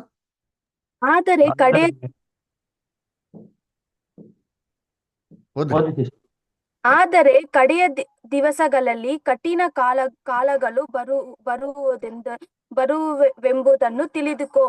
ಮನುಷ್ಯನು ಸ್ವಾರ್ಥ ಚಿಂತಕರು, ಹಣದಾಸೆಯವರು, ಬಡಾಯಿ ಕೊಚ್ಚುವರು, ಅಹಂಕಾರಿಗಳು, ದೋಷಕರು, ತಂದೆ ತಾಯಿಗಳಿಗೆ ಅವಿವಿದ್ಯೆಯರು, ಉಪಕಾರಸಂದವರು, ದೇವ ಭಯವಿಲ್ಲದವರು. ನೋಡ್ರ, ಅಂತ್ಯಕಾಲದಲ್ಲಿ ಉಪಕಾರ ನೆನೆಸದವರು, ದೇವರ ಭಯ ಭಕ್ತಿ ಇಲ್ದವರು ಅಂತೆ. ದೇವರ ಭಯ ಭಕ್ತಿ ಇಲ್ಲ ಅಂತಂದ್ರೆ ಇವ್ರು ಹೋಗ್ಬಿಟ್ಟು ಒಬ್ಬ ಮನುಷ್ಯನ ದೇವ್ರಂತ ಹೆಂಗೆ ನಮಗೆ ಸಾಧ್ಯ ಅಲ್ವರ? ಕರ್ತನಲ್ಲಿ ಪ್ರೀತಿ ಅಂತ ಸ್ವರಗಳೇ ಇವಾಗಿರೋ ಜನರೇಷನ್ ಹೆಂಗಪ್ಪ ಇದಂದ್ರೆ ದೇವ್ರ ಮೇಲೆ ಭಯ ಭಕ್ತಿನೇ ರೀ. ಸುಮ್ಮನೆ ಕಾಟಾಚಾರಕ್ಕೆ ಏನ್ರಿ ಮಾಡ್ತಾರೆ, ಸಭೆಗೆ ಹೋಗೋದು ಸುಮ್ಮನೆ ಕಾಟಾಚಾರಕ್ಕೆ, ದೇವಸ್ಥಾನ ಮಾಸ್ಕ್ ಮದೀನ ಅಂತ ಏನ್ ಮಾಡೋದು ಹೋಗೋದ್ರಿ ಎಲ್ಲರ. ಎಲ್ಲ ದೇವ್ರ ಭಯ ಭಕ್ತಿ ಆಯ್ತಾ? ನೋಡ್ಬೇಕಾದ್ರೆ ಏನ್ರಿ ನಿಜವಾಗೂ ದೇವರ ಭಯ ಭಕ್ತಿ ಏನಾಗಿಲ್ಲ ಇವತ್ತು, ಇಲ್ವೇ ಇಲ್ಲ. ಅದನ್ನ ಕರ್ತನಲ್ಲಿ ಪ್ರೀತಿ ಅಂತ ಸ್ವರಗಳೇ ಇಡೀ ಲೋಕ ಎಲ್ಲ ಒಬ್ಬ ಮನುಷ್ಯನ ಬಂದು ಆರಾಧಿಸೋದು, ಒಬ್ಬ ಮನುಷ್ಯ ತಾನೇ ದೇವರಂತ ಹೇಳ್ಕೊಂಡು ಎಲ್ಲ ಆರಾಧನೆಗಳನ್ನ ಹೊಂದತಕ್ಕದ್ದು ಇವಾಗ ಮನುಷ್ಯರು ಎದುರು ನೋಡಂತ ದೃಷ್ಟಿಕೋನದಲ್ಲಿ ಸಾಧ್ಯನಾ ಅಂತಂದ್ರೆ ಖಂಡಿತವಾಗಿಲ್ಲ ರೀ. ಅದಕ್ಕೆ ಸೇತಾನು ಏನಪ್ಪ ಅಂದ್ರೆ ತುಂಬಾ ಏನ್ರಿ ಅದ ಕಿಲಾಡಿ, ಅದರ ತುಂಬಾ ಪ್ರಚಂಡ ರೀ. ಅದಕ್ಕೆ ಹೇಳ್ತಾರೆ ಸರ್ವ ಸುಲಕ್ಷಣ ಶಿರೋಮಣಿ ಪೂರ್ಣ ಜ್ಞಾನಿ ರೀ. ಆಗಿರ್ಬೇಕಾರೆ ಸೇತಾನು ಚೆನ್ನಾಗಿ ಗೊತ್ತಿರಿ ಅದರ ನಿಜವಾದ ಕ್ರಿಸ್ತ ವಿರೋಧಿ ಯಾರು ಅಂತ. ಆ ನಿಜವಾದ ಕ್ರಿಸ್ತ ವಿರೋಧಿ ಯಾರು ಅಂತ ನಮಗ್ ಗೊತ್ತಾಗ್ಬಿಡ್ದು ಅಂತ ಏನಪ್ಪ ಮಾಡಿದ್ರೆ ಅಂದ್ರೆ ನಮ್ಮ ದೃಷ್ಟಿಕೋನಗಳನ್ನ ನಿಜವಾದ ಕ್ರಿಸ್ತ ವಿರೋಧಿಯಿಂದ ಬೇರೆ ಕಡೆಗೆ ಸೆಳಿಬೇಕು ಅಂತ ಏನ್ ಮಾಡಿದಾನೆ, ಡೈವರ್ಟ್ ಮಾಡೋದಿಕ್ಕೆ ಇವೆಲ್ಲ ಕುತಂತ್ರಗಳನ್ನೇ ಮಾಡೋ ನಮ್ಗೆ ನಿಲ್ಸ್ಬಿಟ್ಟವನೆ. ಒಬ್ಬ ವ್ಯಕ್ತಿ ಬರ್ತಾನೆ, ಕೇವಲ 3.5 ವರ್ಷದಲ್ಲಿ ಆಳ್ವಿಕೆ ಮಾಡ್ತಾನೆ, ಅವನೇ ಆಲಯನ ಕಟ್ತಾನೆ, ಅವನೇ ಒಂದು 666 ನಂಬರು ಲಿಟ್ರಲ್ ಆಗಿ ಕೈ ಮೇಲೆ ಹೊಡಿತಾನೆ, ಲಿಟ್ರಲ್ ಆಗಿ ತಲೆ ಮೇಲೆ ಹೊಡಿತಂತೆ. ಇವಾಗ ಹೇಳ್ರಿ, ಯಾರು 66 ಸೀಲ್ ಹೊಡೆದು ತಲೆ ಮೇಲೆ ಹೊಡ್ಸ್ಕೊಂತಾರ, ಕೈ ಮೇಲೆ ಹೊಡ್ಸ್ಕೊಂತಾರ? ಯೋಚನೆ ಮಾಡಿರ್ತೀನಿ. ಇವಾಗ ಏನೋ ಕೇಳಕ್ ಹೋದ್ರೆ 1,000 ಪ್ರಶ್ನೆಗಳು ಕೇಳ್ತಾರೆ. ಹಂಗಿರ್ಬೇಕಾದ್ರೆ ಏನ್ರಿ, ಒಬ್ಬ ಮನುಷ್ಯ 666 ಅಂತ ನಂಬರ್ ತಗೊಂಡ್ಬಂದು ನಿಮ್ ತಲೆ ಮೇಲೆ ಹೊಡಿತೀನಿ ದಯವಿಟ್ಟು ತೆಗೀರಿ ಅಂತ ಯಾರು ಹೊಡ್ಸ್ಕೊಂಡ್ಬಿಡ್ತಾರೇನ್ರಿ? ಯೋಚನೆ ಮಾಡಿರ್ತೀನಿ. ಅದಕ್ಕೆ ಸೇತಾನ್ ಏನ್ ಮಾಡ್ಬಿಟ್ಟ ಅಂತಂದ್ರೆ, ನಿಜವಾದ ಕ್ರಿಸ್ತ ವಿರೋಧಿನ ನಮ್ಮ ಮನ್ಸಿನ ಸೆಳೆದಿಕ್ಕೆ ಎಲ್ಲ ಮಾಡೋಣ. ಹಂಗಾರೆ ಯಾರು ನಿಜವಾದ ಕ್ರಿಸ್ತ ವಿರೋಧಿ? ಇದನ್ನ ನಾವು ಸತ್ಯವೇದ ಮುಖಾಂತರ ಮಾಡ್ಬೇಕ್ರಿ. ನಾವು ನೋಡ್ಬೇಕು ನೋಡಿ. ಅದಕ್ಕೆ ಈ ಕ್ರಿಸ್ತ ವಿರೋಧಿ ಬಗ್ಗೆ ಹೇಳ್ಬೇಕಾದ್ರೆ ನಮ್ಗೆ ಸತ್ಯವೇದದಲ್ಲಿ ಅಪೋಸ್ಟಲ್ ಪೌಲು ಈ ಕ್ರಿಸ್ತ ವಿರೋಧಿಗೆ ತುಂಬಾ ಹೆಸರುಗಳನ್ನ ಕೊಡ್ತಾರೆ. ಏನಂತ ಹೆಸರು ಕೊಡ್ತಾರೆ ಅಂದ್ರೆ, ಪಾಪ ಮನುಷ್ಯನು ಅಂತ ಏನ್ ಮಾಡ್ತಾರೆ, ಒಂದ್ ಕಡೆ ಹೆಸರು ಕೊಡ್ತಾರೆ. ಅದರ ಅದೇ ಒಂದು ಅಧ್ಯಾಯದಲ್ಲಿ ಏನ್ರಿ, ಅಕ್ರಮದ ರಹಸ್ಯ ಅಂತ ಏನ್ ಮಾಡ್ತಾರೆ, ಒಂದು ಹೆಸರು ಕೊಡ್ತಾರೆ. ಆಮೇಲೆ ದುಷ್ಟನು, ದುಷ್ಟ ಮನುಷ್ಯನು ಅಂತ ಏನ್ ಮಾಡ್ತಾರೆ, ಅಲ್ಲಿ ಹೇಳ್ತಾರೆ ಹಾಳು ಮಾಡುವಂತ ಅಸಹ್ಯ ವಸ್ತು ಅಂತ ನಮ್ಮ ರಕ್ಷಕಂತ ಯೇಸು ಕ್ರಿಸ್ತ ಹೇಳ್ತಾರೆ. ಹಾಗೆ ಕೆಲವೊಂದು ವಾಕ್ಯಗಳು ಓದ ನೋಡಿದ್ರಿ. 2 ಥೆಸಲೋನಿಕ 2ನೇ ಅಧ್ಯಾಯ 3ರಿಂದ 8. ಪ್ರಜ್ವಲ್ ಬ್ರದರ್ ಓದ್ಬೋದಾ? ಬ್ರದರ್. ಯಾರು ಯಾವ ವಿಧದಲ್ಲಿಯೂ ನಿಮ್ಮನ್ನು ಮೋಸಗೊಳಿಸದಂತೆ ನೋಡಿಕೊಳ್ಳಿರಿ. ಯಾಕೆಂದರೆ ಮೊದಲು ಭ್ರಷ್ಟತೆಯು ಉಂಟಾಗಿ ಅಧರ್ಮ ಸ್ವರೂಪನು ಬಯಲಿಗೆ ಬಂದ ಹೊರತು ಆ ದಿನವೂ ಬರುವುದಿಲ್ಲ.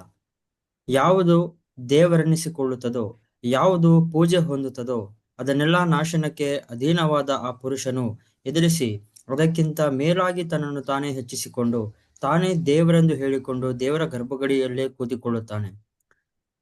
ನೋಡ್ರ, ನಾನು ಅಧರ್ಮ ನಿಮ್ಮ ಸ್ವರೂಪನು ಅಂತ ಹೇಳ್ತಾರಲ್ಲಿ ಅಲ್ವರ. ಆಮೇಲೆ 7ನೇ ವಾಕ್ಯ ಬದಾರೆ. ಅಧರ್ಮವು ಈಗಲೂ ಗುಪ್ತವಾಗಿ ತನ್ನ ಕಾರ್ಯವನ್ನು ಸಾಧಿಸುತ್ತದೆ, ಆದರೆ ಇದುವರೆಗೆ ಅಡ್ಡಿ ಮಾಡುವವನು ತೆಗೆದು ಬಿಡಲ್ಪಡುವ ತನಕ ಅದು ಗುಪ್ತವಾಗಿಯೇ ಇರುವುದು. ನೋಡ್ರ, ಈಗಲೇ ಅಧರ್ಮ ಸ್ವರೂಪನೇ ಅಂತ ಗುಪ್ತವಾಗಿ ಕೆಲಸ ಮಾಡ್ತಾರಂತೆ. ಅಡ್ಡಿ ಮಾಡೋನು ತೆಗೆದು ಬಿಡತಾನೆ, ಗುಪ್ತವಾಗಿ ಕೆಲಸ ಮಾಡ್ತಾರಂತೆ. ಆಮೇಲೆ 8ನೇ ವಾಕ್ಯ ಬದಾರ. ಅವನು ತೆಗೆದು ಬಿಡಲ್ಪಟ್ಟ ಕೂಡಲೇ ಆ ಅಧರ್ಮ ಸ್ವರೂಪನು ಕಾಣಬರುವನು. ನೋಡ್ರ, ಅವನು ಅಧರ್ಮ ಸ್ವರೂಪನು ಕಾಣಬರುವನು ಅಂತ ಹೇಳ್ತಾರೆ. ಇದನ್ನೇ ನಮ್ಮ ರಕ್ಷಕಂತ ಯೇಸು ಕ್ರಿಸ್ತ ಹೇಳ್ತಾರೆ, ಹಾಳು ಮಾಡುವಂತ ಅಸಹ್ಯ ವಸ್ತು ಅಂತ ಹೇಳ್ತಾರೆ. ಇಲ್ಲಿ ಮತ್ತೆ 24:15 ಓದ್ರಿ. ಮತ್ತೆ 24:15 ಓದ್ರಿ. ಜೇಕಬ್ ಬ್ರದರ್ ಓದ್ತೀರಾ?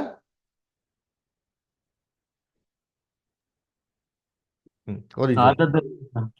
ಆದದರಿಂದ ಪ್ರವಾದಿಯಾದ ದಾನಿಯೇಲನು ಹೇಳಿದಂತ ಹಾಳು ಮಾಡುವ ಅಸಹ್ಯ ವಸ್ತುಗಳು ಪವಿತ್ರ ಸ್ಥಾನದಲ್ಲಿ ನಿಂತಿರುವುದನ್ನು ನೀವು ಕಾಣುವಾಗ ಇದನ್ನು ಓದುವವನು ತಿಳುಕೊಳ್ಳಲಿ. ನೋಡ್ರ, ಹಾಳು ಮಾಡುವಂತ ಅಸಹ್ಯ ವಸ್ತು ಏನ್ರಿ, ಪವಿತ್ರ ಸ್ಥಾನದಲ್ಲಿ ನಿಂತಿರೋದು ನೀವು ಕಾಣುವಾಗ ಅಂತ ಹೇಳ್ತಾರೆ. ಹಂಗಾರೆ ಹಾಳು ಮಾಡುವಂತ ಅಸಹ್ಯ ವಸ್ತು ಅಂತ ನಮ್ಮ ರಕ್ಷಕನ ಇದಕ್ಕೆ ಹೆಸರು ಕೊಡ್ತಾರೆ ಅಲ್ಲರ. ಹಂಗಾರೆ ನಾವೇನಪ್ಪ ಮಾಡೋದಂದ್ರೆ, ಈ ಕ್ರಿಸ್ತ ವಿರೋಧಿ ಅಂತ ನಾವು ನಿಜವಾದ ಅರ್ಥ ಏನು ಅಂತ ಸತ್ಯವೇದ ಮುಖಾಂತರ ನಾವು ನೋಡ್ಬೇಕ್ರಿ ಅಲ್ಲರ. ಇವಾಗ ನೋಡ್ರಿ, ಆಂಟಿ ಕ್ರೈಸ್ಟ್ ಅಂತ ಹೇಳ್ತಾರೆ ಇಂಗ್ಲಿಷಲ್ಲಿ. ಅದರ ಆಂಟಿ ಅಂತಂದ್ರೆ ಏನಪ್ಪಾ, ಕ್ರಿಸ್ತ ವಿರೋಧಿ. ಆಂಟಿ ಅಂದ್ರೆ ಅಗೇನ್ಸ್ಟ್, ಅದರ ಆಂಟಿ ಕ್ರೈಸ್ಟ್ ಅಂದ್ರೆ ಅಗೇನ್ಸ್ಟ್ ಕ್ರೈಸ್ಟ್ ಅಲ್ವರ. ಸರಿ, ಇವಾಗ ಕ್ರಿಸ್ತನ್ಗೆ ವಿರುದ್ಧವಾಗಿರೋರು ಯಾರು? ಇವತ್ತು ಈ ಲೋಕದಲ್ಲಿ ಕ್ರಿಸ್ತನ್ಗೆ ವಿರುದ್ಧವಾಗಿರೋರು ಯಾರು ಹೇಳ್ರಿ? ಯಾರು? ನಿಮ್ಗೆ ಕೇಳ್ತಾರೆ 19 ಜನಕ್ಕೆ ಹೇಳ್ರಿ, ಕ್ರಿಸ್ತನ್ಗೆ ವಿರುದ್ಧವಾಗಿ. ಬಿಜೆಪಿ ಅವರು, RSS ಅವರು, ಬಿಜೆಪಿ ಅವರು. ಆಮೇಲೆ ನೆಕ್ಸ್ಟ್ ಇನ್ಯಾರಿದ್ದಾರೆ? ಅಷ್ಟೇನಾ? ಬೇರೆ ಧರ್ಮದವರು. ಬೇರೆ ತರದವ್ರು ಯಾರು? ಮುಸ್ಲಿಂ ಧರ್ಮದವರು. ಹೌದು, ಓಕೆ. ಆಮೇಲೆ ನೆಕ್ಸ್ಟ್ ಹಿಂದೂ ಅಲ್ವರ. ಸರಿ, ಒಟ್ಟಿನಲ್ಲಿ ನೀವ್ ಹೇಳೋ ಪ್ರಕಾರ ನೋಡೋದಾದ್ರೆ ಕ್ರಿಸ್ತನ ಹೊಂದಿರೋರು ಎಲ್ಲರೂ ಕ್ರಿಸ್ತನ್ಗೇನ್ರಿ ಇವಾಗ ವಿರೋಧಿ. ಕರೆಕ್ಟಾ? ಕರೆಕ್ಟ್ ತಾನೆ? ಹೌದಾ ಇಲ್ವಾ?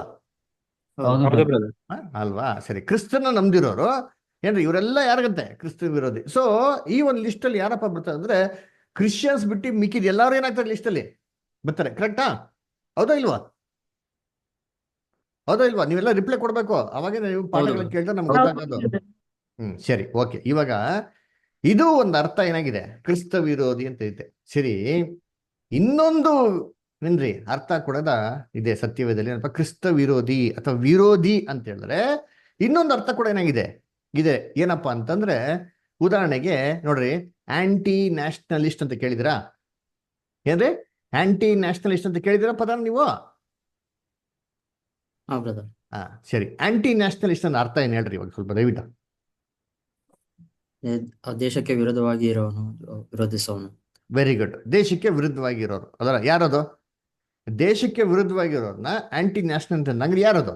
ನಮ್ಮ ದೇಶಕ್ಕೆ ವಿರುದ್ಧವಾಗಿರೋದು ಯಾರು? ಎಕ್ಸಾಂಪಲ್ ತಗೊಂಡ್ರೆ ನಮ್ಮ ದೇಶಕ್ಕೆ ವಿರುದ್ಧವಾಗಿರೋದು ಯಾರು? ಪಾಕಿಸ್ತಾನದವರು. ಪಾಕಿಸ್ತಾನ. ಅಗ್ರಗಾಮಿಗಳು. ಓ, ಹಂಗಾರೆ ಅವರೆಲ್ಲ ಆಂಟಿ ನ್ಯಾಷನಲಿಸ್ಟಾ? ಅವರು ನಮ್ಮ ಶತ್ರುಗಳು. ಅವ್ರು ಆಂಟಿ ನ್ಯಾಷನಲಿಸ್ಟ್ ಅಲ್ಲ ರೀ, ಗೊತ್ತಾ ಏನ್ರಿ? ನಮ್ಮ ದೇಶಕ್ಕೆ ವಿರುದ್ಧವಾಗಿರೋರು ಅವ್ರೆಲ್ಲ ನಮ್ಮ ಶತ್ರುಗಳು, ಅರ್ಥಾಯ್ತಾ?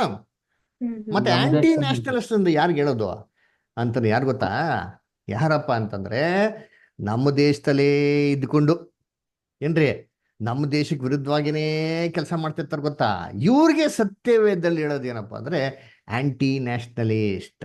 ಏನ್ರಿ ಆಂಟಿ ನ್ಯಾಷನಲಿಸ್ಟ್ ಅಂತಂದ್ರೆ ಯಾರಪ್ಪ ಅಂದ್ರೆ ನಮ್ಮ ದೇಶದಲ್ಲಿ ಇರೋದ್ರಿ, ನಮ್ಮ ಜನಗಳೇ ರೀ, ನಮ್ಮ ಭಾರತೀಯರೇ. ಆದ್ರೆ ಗುಪ್ತವಾಗಿ ನಮ್ಮ ಶತ್ರುಗಳಿಗೆ ಏನ್ ಮಾಡ್ತಾ ಇರ್ತಾರೆ? ಕೆಲಸ ಮಾಡ್ತಾ Support ಮಾಡ್ತಾ ಇರ್ತಾರೆ. ಕೆಲಸ ಮಾಡ್ತಾ ಇದ್ದಾರೆ ನೋಡಿ, ಸಪೋರ್ಟ್ ಮಾಡ್ತಾ ಇರ್ರಿ. ಇವ್ರಿಗೆ ಏನ್ ಹೇಳೋದು ಅಂದ್ರೆ ದೇಶದ್ರೋಹಿ, ಏನ್ರಿ ದೇಶ ವಿರೋಧಿಗಳು, ಆಂಟಿ ನ್ಯಾಷನಲಿಸ್ಟ್ ಅಂತ ಹೇಳ್ತಾರೆ. ಕೇಳಿದಿರಾ? ಇಲ್ಲ, ಹೌದಾ ಇಲ್ವಾ? ಹ ಕೇಳಿದಿರಾ ಇಲ್ವಾ? ಹೇಳಿದೆ ಹಾ, ಬ್ರದರ್. ದಯವಿಟ್ಟು ಗೊತ್ತಿಲ್ಲ ಅಂತಂದ್ರೆ ಡಿಕ್ಷನರಿ ಬುಕ್ ತೆಗೆದ್ಬಿಟ್ಟು ಅರ್ಥನ ಹುಡುಕ್ರಿ. ಅದರ ಆಂಟಿ ನ್ಯಾಷನಲಿಸ್ಟ್ ಅಂದ್ರೆ ಇದು ರೀ. ಅದರ ನಮಗೆ ಶತ್ರುವಾಗಿದ್ದಾರೆ, ಗೊತ್ತಾ? ಡೈರೆಕ್ಟ್ ಆಗಿ ಇವ್ರು ಆಂಟಿ ನ್ಯಾಷನಲಿಸ್ಟ್ ಅಲ್ಲ ರೀ, ಇವರೆಲ್ಲ ಬಂದ್ಬಿಟ್ಟು ನಮ್ಮ ದೇಶಕ್ಕೆ ವಿರುದ್ಧವಾಗಿರೋಂಥ ಶತ್ರುಗಳು. They're enemies to India, they are not anti nationalist ಅಲ್ವರ. ಅವ್ರು ನೋಡ್ಬೇಕಾರೆ ಅವ್ರ ದೃಷ್ಟಿಕೋನದಲ್ಲಿ ಅವ್ರ ದೇಶಕ್ಕಾಗಿ ಏನ್ ಮಾಡ್ತಾರೆ? ಹೋರಾಡ್ತಾ ಇರ್ತಾರೆ. ಅದರಿಂದ ಅವರು ನಮಗೇನ್ರಿ ಶತ್ರುಗಳು ರೀ. ಆದ್ರೆ ಆಂಟಿ ನ್ಯಾಷನಲಿಸ್ಟ್ ದೇಶದ್ರೋಹಿ ಅದರ ಏನಂತಾರೆ? ಇಂಡಿಯಾ ದೇಶಕ್ಕೆ ವಿರುದ್ಧವಾಗಿರೋರು ಅಂದ್ರೆ ಇಂಡಿಯಾ ದೇಶದಲ್ಲೇ ಇಟ್ಕೊಂಡು ಇಂಡಿಯಾಕ್ಕೆ ವಿರುದ್ಧವಾಗಿ ಕೆಲಸ ಮಾಡೋರು. ಇದೇ ಅರ್ಥದಲ್ಲಿ ಸತ್ಯವೇದದಲ್ಲಿ ಕ್ರಿಸ್ತ ವಿರೋಧಿ ಅಂತ ಕೂಡ ಹೇಳಿದಾರೆ. ಅಂದ್ರೆ ಯಾರಪ್ಪ ಸತ್ಯವೇದ ಪ್ರಕಾರ ಕ್ರಿಸ್ತ ವಿರೋಧಿ ಅಂದ್ರೆ ಏನ್ರಿ? ಕ್ರಿಶ್ಚಿಯನ್ಸ್ಗಳನ್ನೇ ಸತ್ಯವೇದನ ಇಟ್ಕೊಂಡೆ ಏನ್ರಿ ಕ್ರೈಸ್ತವರುಗಳೇ ಸತ್ಯವೇದನ ಉಪಯೋಗಿಸ್ಕೊಂಡೆ ಕ್ರಿಸ್ತನ್ಗೆ ವಿರುದ್ಧವಾಗಿ ಕೆಲಸ ಮಾಡೋಂಥ ಕ್ರೈಸ್ತವರುಗಳಿಗೆ ಸತ್ಯವೇಳದಿಲ್ಲ ಹೇಳೋದು ಕ್ರಿಸ್ತ ವಿರೋಧಿ ಅಂತ ಹೇಳ್ತಾರೆ. ಯಾರು ಕ್ರಿಸ್ತ ವಿರೋಧಿ? ಸತ್ಯವೇದ ಪ್ರಕಾರ ಕ್ರೈಸ್ತವರುಗಳು. ಅದರ ಬೈಬಲ್ ಇಟ್ಕೊಳ್ಳೋದು, ಅದರ ಬೈಬಲ್ನೇ ಬೋಧನೆ ಮಾಡೋದು. ಆದ್ರೆ ಕ್ರಿಸ್ತನ ವಿರುದ್ಧವಾಗಿ ಎಲ್ಲಾ ಉಪದೇಶಗಳನ್ನ ಹೇಳೋರೆ ಕ್ರಿಸ್ತ ವಿರೋಧಿ. ಇದು ಸತ್ಯವೇದಲ್ಲಿ ಅಂತ ಡೆಫಿನೇಷನ್ ರೀ. ಎಲ್ಲಿದೆ ಬೈಬಲ್ ಅಲ್ಲಿ? ನೋಡಿ, ಬೈಬಲ್ ಅಲ್ಲಿ ಓದೋಣ ನೋಡಿರ್ತೀನಿ. ಅದರ ಯಾರಪ್ಪ ಕ್ರಿಸ್ತ ವಿರೋಧಿ ಅಂತ ನೋಡಿ, ಓದೋಣ ದಯವಿಟ್ಟು. ಹೇಳ್ರಿ, 1 ಯೋಹಾನ 2ನೇ ಅಧ್ಯಾಯ 18 ಮತ್ತೆ 19 ಓದ್ರಿ. ಜೇಕಬ್ ಬದರ್ ಲೈನ್ ಇದ್ದೀರಾ? ಸರಿ, ಗೋಪಾಲ ಬದ ಓದ್ತೀರಾ? 1 ಜಾನ್ 2nd ಚಾಪ್ಟರ್ 18-19.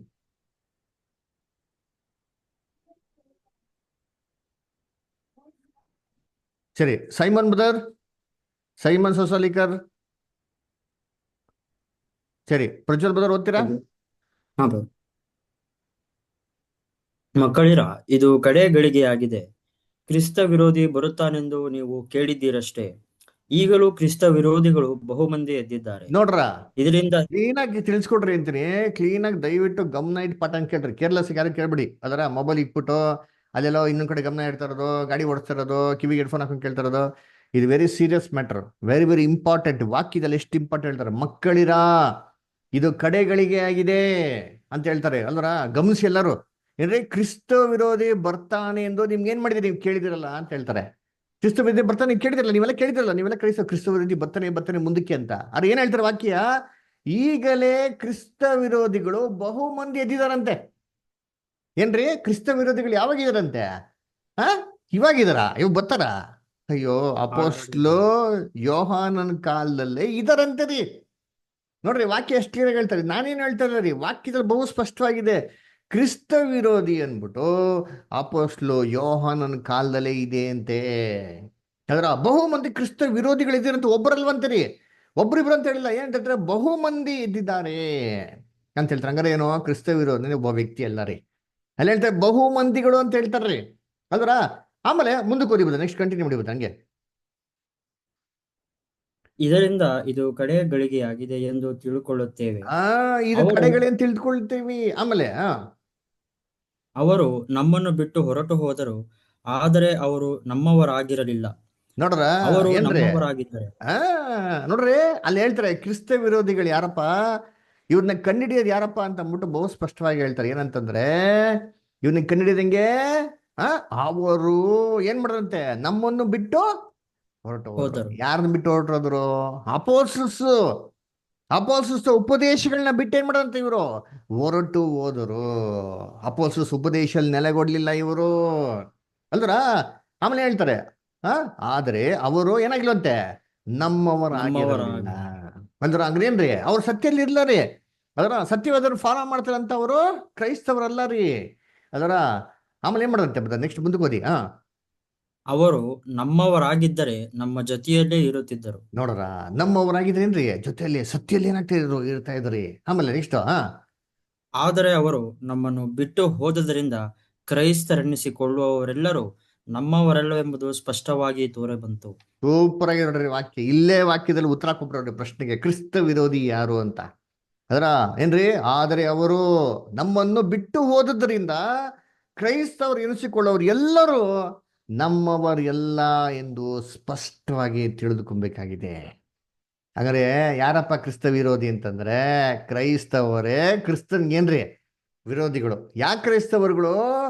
ಸತ್ಯ ಉಪದೇಶದಲ್ಲಿ ನೆಲೆಗೊಳ್ದಿರಂತ ಕ್ರೈಸ್ತವರುಗಳು ಇವತ್ತೇನಾಗಿದ್ದಾರೆ ವಾಕ್ಯದ ಪ್ರಕಾರ ಕ್ರಿಸ್ತನ್ಗೆ ವಿರೋಧಿ. ಯಾಕಪ್ಪ ಅಂತಂದ್ರೆ ಏನ್ರಿ, ಇವರು ನಮ್ಮವರಲ್ಲ ರೀ. ಅದರ ನಮ್ಮವರಾಗಿದ್ರೆ ಸತ್ಯಲ್ಲಿ ಏನ್ ಮಾಡ್ತಾ ಇದ್ರು ಇವ್ರು ಇರ್ತಾ ಇದ್ರು ಅಂತ ಹೇಳ್ತಾರೆ. ಅದಕ್ಕೆ ಕರ್ತನಲ್ಲಿ ಪ್ರೀತಿ ಅಂತ ಸಹೋದರ ಸಹೋದರಿಯರೇ, ಅಪೋಸ್ಟಲ್ ಪೌಲು ಇದನ್ನ ಕ್ಲೀನ್ ಆಗಿ ಹೇಳ್ತಾರೆ ನೋಡಿರ್ತೀನಿ. ಎಲ್ಲಿ? ಅಪೋಸ್ಟಲ್ ಕೃತ್ಯಗಳು 20ನೇ ಅಧ್ಯಾಯ 28-30 ಓದ್ರಿ. ಸೈಮನ್ ಸೊಸಾಲಿಕರ್ ಬ್ರದರ್ ಲೈನ್ ಇದರ ಓದ್ಬೋದಾ? ಸೈಮನ್ ಸೊಸಾಲಿಕರ್ ಬ್ರದರ್, ಅಪೋಸ್ಟಲ್ ಕೃತ್ಯಗಳು 20ನೇ ಅಧ್ಯಾಯ 28-30 ಓದ್ತೀರಾ? ಸೊಸಾಲಿಕರ್ ಸೈಮನ್ ಬರೋಬ್ಬರ ಓದ್ತೀರಾ? ಸರಿ. ದೇವರು ಸ್ವರಕ್ತದಿಂದ ಸಂಪಾದಿಸಿಕೊಂಡ ಸಭೆಯನ್ನು ಪರಿಪಾಲಿಸುವುದಕ್ಕಾಗಿ ಪವಿತ್ರಾತ್ಮನು ನಿಮ್ಮನ್ನೇ ಆ ಹಿಂಡಿನಲ್ಲಿ ಅಧ್ಯಕ್ಷರಾಗಿ ಇಟ್ಟಿರುವುದರಿಂದ ನಿಮ್ಮ ವಿಷಯದಲ್ಲಿಯೂ ಎಲ್ಲಾ ಹಿಂಡಿನ ವಿಷಯದಲ್ಲಿಯೂ ಎಚ್ಚರಿಕೆಯಾಗಿರಿ. ಕಂಟಿನ್ಯೂ. ನಾನು ಹೋದ ಮೇಲೆ ಕ್ರೂರವಾದ ತೋಳಗಳು ನಿಮ್ಮೊಳಗೆ ಬರುವುದೆಂದು ನಾನು ಬಲ್ಲೆನು. ಅವು ಹಿಂಡನ್ನು ಕನಿಕರಿಸುವುದಿಲ್ಲ. ಇದಲ್ಲದೆ ನಿಮ್ಮಲ್ಲಿ ಕೆಲವರು ಎದ್ದು ವ್ಯತ್ಯಾಸ ಬೋಧನೆಗಳನ್ನು ಮಾಡಿ ಯೇಸುವಿನ ಶಿಷ್ಯರನ್ನು ತಮ್ಮ ಹಿಂದೆ ಎಡಕೊಳ್ಳುವರು. ನೋಡ್ರ, ಇಲ್ಲಿ ಕೊಟ್ಟರೆ ನೋಡಿ ಡೆಫಿನೇಷನ್ ಕ್ಲೀನ್ ಆಗಿ ಏನಂತ ಹೇಳ್ತಾರೆ ಅಂತಂದ್ರೆ, ಸ್ವರಕ್ತದಿಂದ ಸಂಪಾದನೆ ಮಾಡಿರೋಂಥ ಸಭೆಯನ್ನು ಏನ್ರಿ, ನಾನು ಹೋದ ಮೇಲೆ ಕ್ರೂರವಾದ ತೋಳಗಳು ಬರ್ತಾವಂತೆ ರೀ. ಅದ್ರ ತೋಳ ಹೆಂಗ್ ಬರ್ತದೆ? ಹಿಂಡಿ ನಡುವೆ ಬರೋಕೆ ತೋಳ ತರ ಬರ್ತದ? ತೋಳ ಏನು ವೇಷ ಹಾಕೊಂಡ್ ಬರ್ತದೆ? ಕುರಿ ವೇಷ ಹಾಕೊಂಡ್ ಬರ್ತಾವೆ. ತೋಳ ತರ ಬರ್ಲ, ತೋಳ ತರ ಬಂದ ಹಿಂಡೊಳಗೆ ಬರಕ್ ಸಾಧ್ಯ ಇಲ್ಲ. ಎಲ್ಲ ಹಿಂಡ್ಗಳು ಚದ್ರೋಗ್ಬಿಡ್ತಾವೆ. ಅದು ಹೆಂಗ್ ಬರ್ಬೇಕು? ತೋಳ ಮುಟ್ಟು ಕುರಿ ವೇಷ ಹಾಕೊಟ್ಟೆ ಬರ್ಬೇಕ್ರಿ ಅಂತೀನಿ. ಅಲ್ಲ, ತುಂಬಾ ಮುಗ್ಧವಾಗಿ, ತುಂಬಾ ಅಮಾಯಕನಾಗಿ, ತುಂಬಾ ಪ್ರೀತಿನ ಬರ್ಬೇಕು ನೋಡಿರ್ತೀನಿ ಅಲ್ರ. ಅದಕ್ಕೆ ನೋಡ್ಬೇಕಾರೆ ನಿಮ್ಮೊಳಗೆ ಬರುವುದೆಂದು ನಾನು ಬಲ್ಲೇನೋ. ಅವು ಏನ್ ಮಾಡಿದ್ರು? ಹಿಂಡನ್ನು ಕನಿಕರಿಸೋದಿಲ್ಲ ಅಂತೀರಿ. ಯಾವ ರೀತಿ ಕನಿಕರಿಸೋದಿಲ್ಲ ಅಲ್ವರ? ಅದು ಹೇಳ್ತಾರೆ ಮುಂದಕ್ಕೆ. ಅದು ಹೆಂಗಪ್ಪ ಅಂತಂದ್ರೆ, ನಿಮ್ಮೊಳಗೆಯೇ ಕೆಲವರು ಎದ್ದು ವ್ಯತ್ಯಾಸ ಬೋಧನೆ ಮಾಡಿ ಯೇಸು ಕ್ರಿಸ್ತನ ಶಿಷ್ಯನ ತಂದು ಹಿಡ್ಕೊಂತಾರೆ. ಕ್ರಿಸ್ತ ಯೇಸುವಿನ ಶಿಷ್ಯನರಾಗಿ ಮಾಡೋದು ಬಿಟ್ಬಿಟ್ಟು ತನ್ನ ಹಿಂದೆ ಹೇಳ್ಕೊಂಡು ಹೋಗೋದಕ್ಕೆ ಏನ್ ಮಾಡ್ತಾರೆ? ಪ್ರಯತ್ನ ಮಾಡ್ತಾರೆ. ನಾವು ನೋಡಿದಿಲ್ಲ ಸಭೆ ಬಗ್ಗೆ ಪಾಠ ಕೇಳಿದ್ರಾ? ದಯವಿಟ್ಟು ಕೇಳಿದ್ರೆ ಇವಾಗ ಇನ್ನೊಂದು ಸೀರಿಯಸ್ ಆಗಿ ಕೇಳಿ. ಸಭೆ ಅಂತಾನೆ ಏನೋ ಇಲ್ಲ ಅಂತಂದ್ರೆ ರಾತ್ರಿ 8 ಗಂಟೆಗೆ ಜನ ಆಗಿ ಅದ್ರಲ್ಲಿ ಕೇಳಿ. ಸಭೆ ಅಂತಂದ್ರೆ ಏನು ಅಲ್ವರ? ಸಭೆ ಅಂತಾನೆ ಏನ್ರಿ? ಕ್ರಿಸ್ತ ಯೇಸುವಿನ ಹಿಂಬಾಲಿಸೋರು ಸಭೆ. ತನ್ನನ್ನು ತಾನೇ ನಿರಾಕರಿಸಿ ಶಿಲುಬೆ ಎತ್ಕೊಂಡು ಕ್ರಿಸ್ತನಿಂದ ಏನ್ ಮಾಡ್ಬೇಕು? ಹೋಗ್ಬೇಕು. ಮನುಷ್ಯನಿಂದ ಅಲ್ಲ, ಮನುಷ್ಯನ ಉಪದೇಶಗಳಿಂದಲ್ಲ. ಆ ರೀತಿ ಜನಗಳು ಏನಪ್ಪ ಮಾಡ್ತಾರೆ? ಇವನ್ನೆಲ್ಲ ಬಿಟ್ಬಿಟ್ಟು ಸ್ವತಃ ಚಿತ್ತ ಬೋಧನೆಗಳನ್ನ ಬಿಟ್ಬಿಟ್ಟು ಮನುಷ್ಯನಿಂದ ಫಾಲೋ ಮಾಡಿ ಮನುಷ್ಯನ ಉಪದೇಶಗಳೇ ಮಾಡ್ತಾರೆ, ಕಿವಿ ಕೊಡ್ತಾರಂತೆ. ಇದನ್ನೇ ಕ್ರಿಸ್ತ ವಿರೋಧಿ ಅಂತ ಹೇಳೋದು. ಅದಕ್ಕೆ ಅಪೊಸ್ತಲ ಯೋಹಾನ ಹೇಳ್ತಾರೆ ಏನ್ರಿ, ಈ ಕ್ರಿಸ್ತ ವಿರೋಧಿನ ಹೆಂಗಪ್ಪ ಕಂಡಿಡ್ಕೊಳೋದು ಅಂತ ಒಂದು ಸೂಚನೆ ಕೊಡ್ತಾರೆ. ನಮ್ಗೆ ಐಡೆಂಟಿಫಿಕೇಶನ್ ಮಾರ್ಕ್ ಇದು ಹೇಗೆ ಕಂಡುಹಿಡಿಬೋದು ಅಂದ್ರ ಅಂತಂದ್ಬಿಟ್ಟು ನೋಡಿರ್ತೀನಿ. ಓದನ 1ನೇ ಯೋಹಾನ 4ನೇ ಅಧ್ಯಾಯ 1-3. 1ನೇ ಯೋಹಾನ 4ನೇ ಅಧ್ಯಾಯ 1-3. ಜೇಕಬ್ ಬ್ರದರ್ ಓದ್ತೀರಾ? ಜೇಕಬ್ ಬ್ರದರ್ ಏನಿದ್ದೀರಾ? ಸರಿ, ಓಕೆ. ಗೋಪಾಲ್ ಬ್ರದರ್ ಓದ್ತೀರಾ? ಓದಿ ಸೈಮನ್ ಬ್ರದರ್. ಪ್ರಿಯರೇ, ಅನೇಕ ಮಂದಿ ಸುಳ್ಳು ಪ್ರವಾದಿಗಳು ಲೋಕದೊಳಗೆ ಬಂದಿರುವುದರಿಂದ ನೀವು ಆತ್ಮದ ಎಲ್ಲಾ ನುಡಿಗಳನ್ನು ನಂಬದೆ ಆಯಾ ನುಡಿಗಳು ದೇವರಿಂದ ಪ್ರೇರಿತವಾದವುಗಳೋ ಅಲ್ಲವೋ ಎಂದು ಅವುಗಳನ್ನು ಪರೀಕ್ಷಿಸಬೇಕು. ನೋಡ್ರ, ಆತ್ಮದ ಎಲ್ಲ ನುಡಿಗಳನ್ನ ನಂಬಕ್ ಹೋಗ್ಬಿಡ್ರಿ. ಆದ್ರೆ ನಾವು ಹೆಂಗ್ ಪರೀಕ್ಷೆ ಮಾಡ್ಬೇಕಾದ್ರೆ ಆತ್ಮ ನುಡಿ ಏನಿದೆ ಬೋಧನೆಗಳನ್ನ ಮುಖಾಂತರ ಮಾಡಕ್ ನಾವು ಪರೀಕ್ಷೆ ಮಾಡ್ಬೇಕು ಅಂತ ಹೇಳ್ತಾರೆ. ಹೇಗೆ? ಮುಂದಕ್ಕೆ ಓದಿ ಬರ್ತಾರೆ ನೆಕ್ಸ್ಟ್. ಪ್ರೇರಿಸುವಂತವನು ದೇವರ ಆತ್ಮನೇ ಎಂದು ತಿಳ್ಕೊಳ್ಳುವುದಕ್ಕೆ ಲಕ್ಷಣವೇನೆಂದರೆ ಹ್ಮ್. ಮನುಷ್ಯನಾಗಿ ಬಂದ ಯೇಸು ಕ್ರಿಸ್ತನನ್ನು ಒಚ್ಚಿಕೊಳ್ಳುವ ಆತ್ಮವು ದೇವರಿಂದ ಪ್ರೇರಿತವಾದದ್ದು. ದೇವರಿಂದ ಪ್ರೇರಿತವಾದದ್ದು ಯಾವ್ದಪ್ಪ ಉಪದೇಶಗಳು ಅಂತಂದ್ರೆ, ಯೇಸು ಕ್ರಿಸ್ತು ಮಾಂಸದಲ್ಲಿ ಮನುಷ್ಯನಾಗಿ ಬಂದು ತನ್ನ ತಾನೇ ವಿಮೋಚನೆ ಕರೆಯದನ ಅಂತ ಕೊಟ್ರಲ್ಲ, ಇದನ್ನ ನಂಬೋದು ಇದು ಕ್ರಿಸ್ತನ ಉಪದೇಶ ಅಂತ ಹೇಳ್ತಾರೆ. ಆಮೇಲೆ ನೆಕ್ಸ್ಟ್ ಯೇಸುವನ್ನು ಒಪ್ಪದೇ ಇರುವ ಆತ್ಮನು ದೇವರಿಂದ ಪ್ರೇರಿತವಾದದ್ದಲ್ಲ, ಅದು ಕ್ರಿಸ್ತ ವಿರೋಧಿಯ ಆತ್ಮವಾಗಿದೆ. ನೋಡ್ರ, ಯೇಸುವನ್ನು ನಮ್ದಿರೋದನ್ನ, ಯಾವ ಯೇಸುವನ್ನು? ಯೇಸು ಮಾಂಸದಲ್ಲಿ ಬಂದಿರೋದ್ನ ನಮ್ದಿರೋದ್ನ, ಯೇಸು ಕ್ರಿಸ್ತು ಮಾಂಸದಲ್ಲಿ ಬಂದು ಶಿಲುಬೆಯಲ್ಲಿ ನಮ್ಗಾಗಿ ಪ್ರಾಣ ಕೊಟ್ರು ಅಂತ ಅಂದ್ಬಿಟ್ರು. ಇದು ನಂಬಲ್ಲ ಗೊತ್ತಾ? ಮನುಷ್ಯನಾಗಿ ಬಂದ್ರು ಅಂತ ಪ್ರಾಣ ಕೊಟ್ರು ನಂಬಲ್ಲ ಗೊತ್ತಾ? ದೇವರೇ ಬಂದ್ಬಿಟ್ರು, ದೇವರೇ ಶಿಲುಬೆ ಕೊಟ್ರು ಅಂತ ಅಂದ್ಬಿಟ್ಟು ಪ್ರಾಣ ಹೇಳ್ತಾರಲ್ಲ, ಇದನ್ನ ನಂಬೋದು ಕ್ರಿಸ್ತ ವಿರೋಧಿ ಆತ್ಮ ಅಂತ ಹೇಳ್ತಾರೆ. ಯೇಸು ಕ್ರಿಸ್ತು ಭೂಲೋಕಕ್ಕೆ ಬಂದಿದ್ದು ಏನ್ರಿ? ದೇವ್ರು ಬರಲ್ಲ ರೀ, ದೇವ್ರ ಮಗನು ಬಂದು ಶಿಲ್ಬೆ ಮೇಲೆ ಏನ್ ಮಾಡುತ್ತ ಅವ್ನ ಪ್ರಾಣ ನಮಗ್ ಕೊಟ್ಟಿದ್ದು. ಈ ಉಪದೇಶನ ನಂಬೋರು ದೇವರ ಉಪದೇಶ ಅಂತ ಹೇಳ್ತಾರೆ. ಇದನ್ನ ನಂಬದೇ ಇರೋರು ಎಂತ ಉಪದೇಶ ಅಂದರೆ ಇದು ಕ್ರಿಸ್ತ ವಿರೋಧಿಯ ಆತ್ಮವಾಗಿದೆ ಅಂತ ಹೇಳ್ತಾರೆ. ಆಮೇಲೆ ನೆಕ್ಸ್ಟ್ ಬರ್ತಾರ, ಅದು ಬರುವುದೆಂಬುದನ್ನು ನೀವು ಕೇಳಿದ್ದೀರಲ್ಲ, ಈಗಲೂ ಲೋಕದಲ್ಲಿ ಅದೇ. ನೋಡ್ರ, ಅದು ಬರ್ತಾ ಅಂತ ನೀವು ಕೇಳಿದ್ರಲ್ಲ, ಈಗ್ಲೇನಾಗಿದೆ ಅಂತ ಲೋಕದಲ್ಲಿ ಕ್ರಿಸ್ತ ವಿರೋಧಿ ಹಂಗಾರೆ ಅಪೊಸ್ತಲರ ಕಾಲದಲ್ಲಿ ಇತ್ತು ರೀ.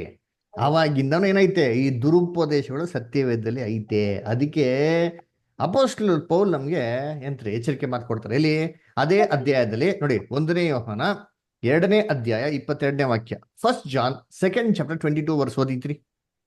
ಯೇಸು ಕ್ರಿಸ್ತನಲ್ಲ ಎನ್ನುವವನು ಸುಳ್ಳುಗಾರನಲ್ಲವಾದರೆ ಸುಳ್ಳುಗಾರನು ಬೇರೆಯಲ್ಲಿದ್ದಾನೆ.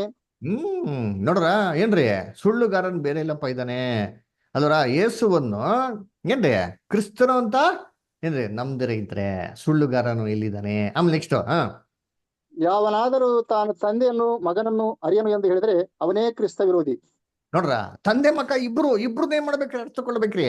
ಅವನೇ ಏನ್ರಿ ಅರ್ಥಕೊಳ್ದೇ ಇರೋನ್ ಏನ್ರಿ ಕ್ರಿಸ್ತ ವಿರೋಧಿ ಅಲ್ವರ. ಯಾವನಾದ್ರೂ ಏನೋ ತಾನು ತಂದೆಯನ್ನು ಮಗನನ್ನು ಅರಿಯನೋ ಅಂತ ಹೇಳಿದ್ದಾರೆ, ನಾನೇನ್ರಿ ಕ್ರಿಸ್ತ ವಿರೋಧಿ ಅಲ್ವರ. ತಂದೆ ಮಗ ಇಬ್ರು ಒಬ್ರೆ ಅದರ ಆ ತ್ರೈಕತ್ವ ಅಂತ ನಂಬರ್ ಏನ್ರಿ ಅಂತ ಕ್ರಿಸ್ತ ವಿರೋಧಿ ಸ್ಪಷ್ಟವಾಗಿ ಹೇಳ್ತಾ ನೋಡಿದ್ದೆ ಕ್ಲೀನಾಗಿ ಅಲ್ವರ. ಅದಕ್ಕೆ ತಂದೆನೇ ಬೇರೆ ಮಗನೇ ಬೇರೆ. ಕಳೆದ 1 ವಾರಗಳಲ್ಲಿ ಪಾಠ ಕೇಳಿದ್ರಲ್ಲ, ದಯವಿಟ್ಟು ಯಾರ ಕೇಳಿದ್ರೆ ಯೂಟ್ಯೂಬಲ್ಲಿ ಇದೆ, ದಯವಿಟ್ಟು ಕೇಳ್ರಿ. ಲಿಂಕ್ ನಿಮ್ಮ ಗ್ರೂಪಲ್ಲಿ ಶೇರ್ ಮಾಡಿ, ದಯವಿಟ್ಟು ಕೇಳ್ರಿ. ಅದರ ಇಬ್ರು ಒಬ್ರೇ ಎಲ್ಲ ರೀ.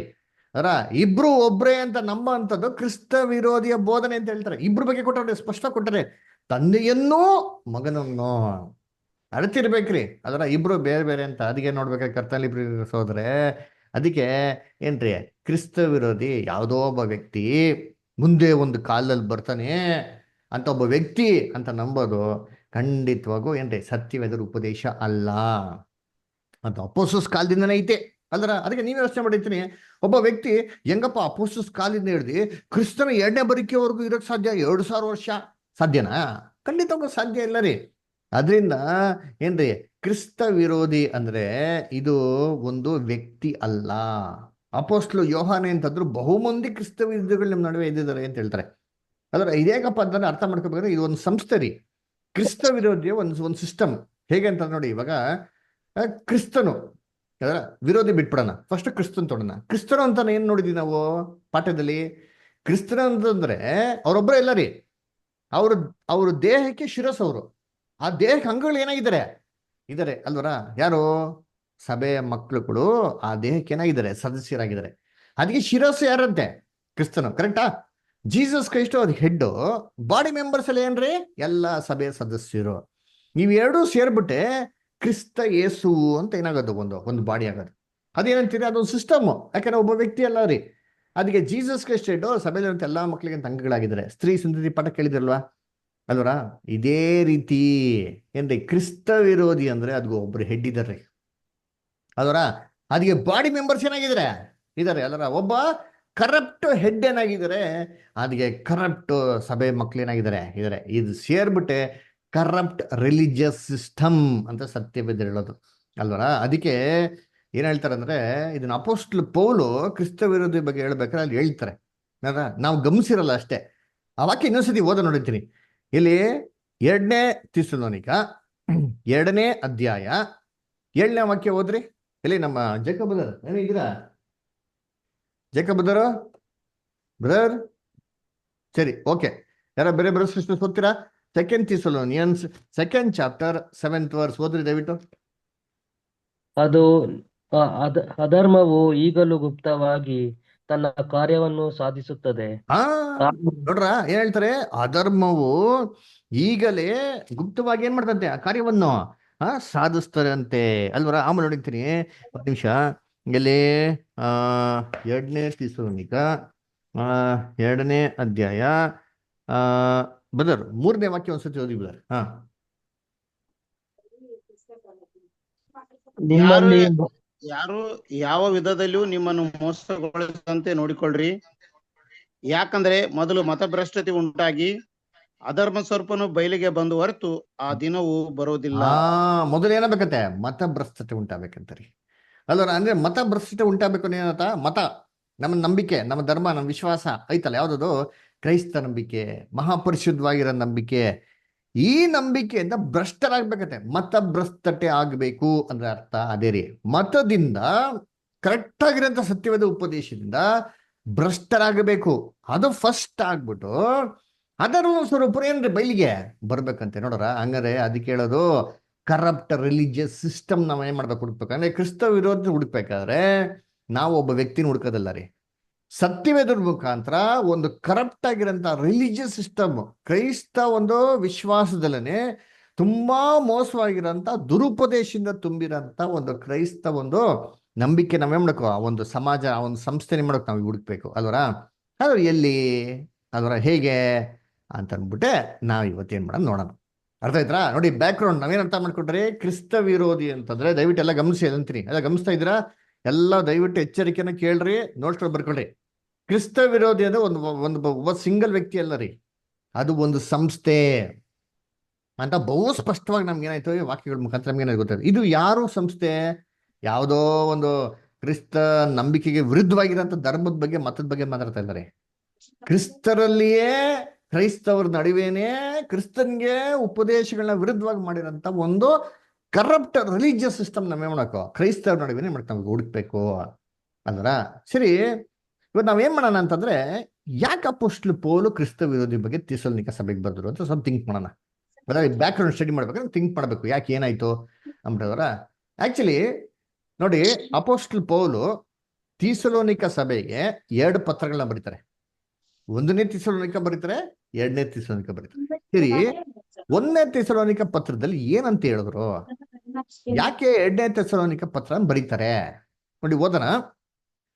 1ನೇ ಥೆಸಲೋನಿಕ 5ನೇ ಅಧ್ಯಾಯ 1ನೇ ವಾಕ್ಯ ಮತ್ತು 4ನೇ ವಾಕ್ಯ ಓದ್ರಿ ದಯವಿಟ್ಟು. 1 ಥೆಸಲೋನಿಯನ್ಸ್ 5th ಚಾಪ್ಟರ್ 1 ಮತ್ತು 4.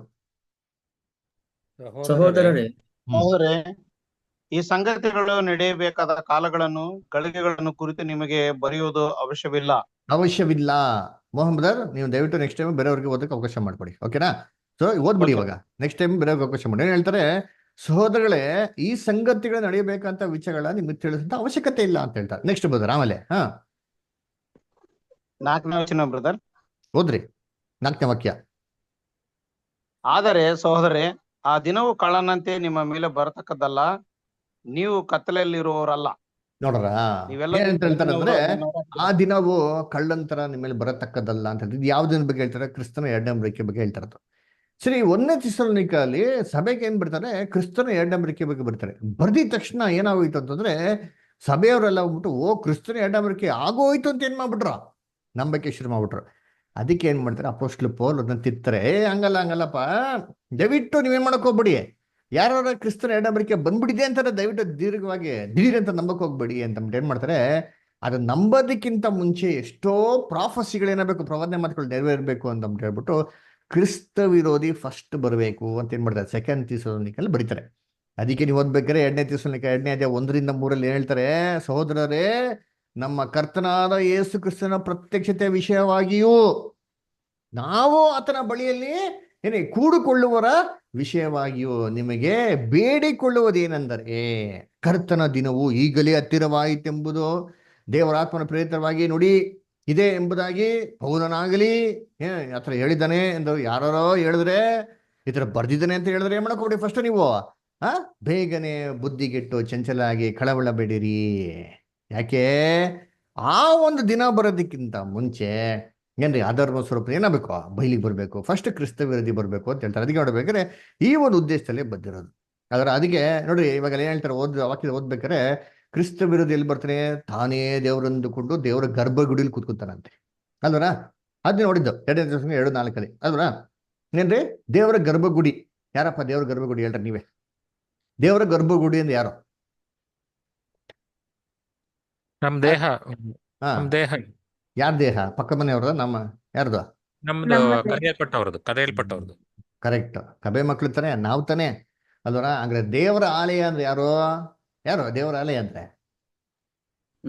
ನಾವೇ. ಹಂಗಂದ್ರೆ ಕ್ರಿಸ್ತ ವಿರೋಧಿ ಎಲ್ಲಪ್ಪ ಬರ್ಬೇಕು, ದೇವರ ಗರ್ಭಗುಡಿಲಿ ದೇವರ ಆಲಯದಲ್ಲಿ ಕೂತ್ಕೊಂತಾರೆ ಅಂದ್ರೆ ಅವ್ನ ಏನಾಗಬೇಕು? ಸಭೆಯಲ್ಲಿ ಬರ್ಬೇಕ್ರಿ, ಎಲ್ಲೋ ಬೇರೆ ಇಲ್ಲಲ್ಲ ಅಲ್ವರ. ನೋಡ್ಬೇಕು, ಎಲ್ಲೋ ಒಂದ್ ಕಡೆ ಬಿಲ್ಡಿಂಗ್ ಕಟ್ಬಿಡ್ತಾರೆ, ಬಿಲ್ಡಿಂಗ್ ಒಂದು ಕೂತು ಬಿಡ್ತಾರಲ್ಲ ರೀ. ಆಲಯದನ್ರಿ ದೇವರ ಸಭೆ ನಾವೇ.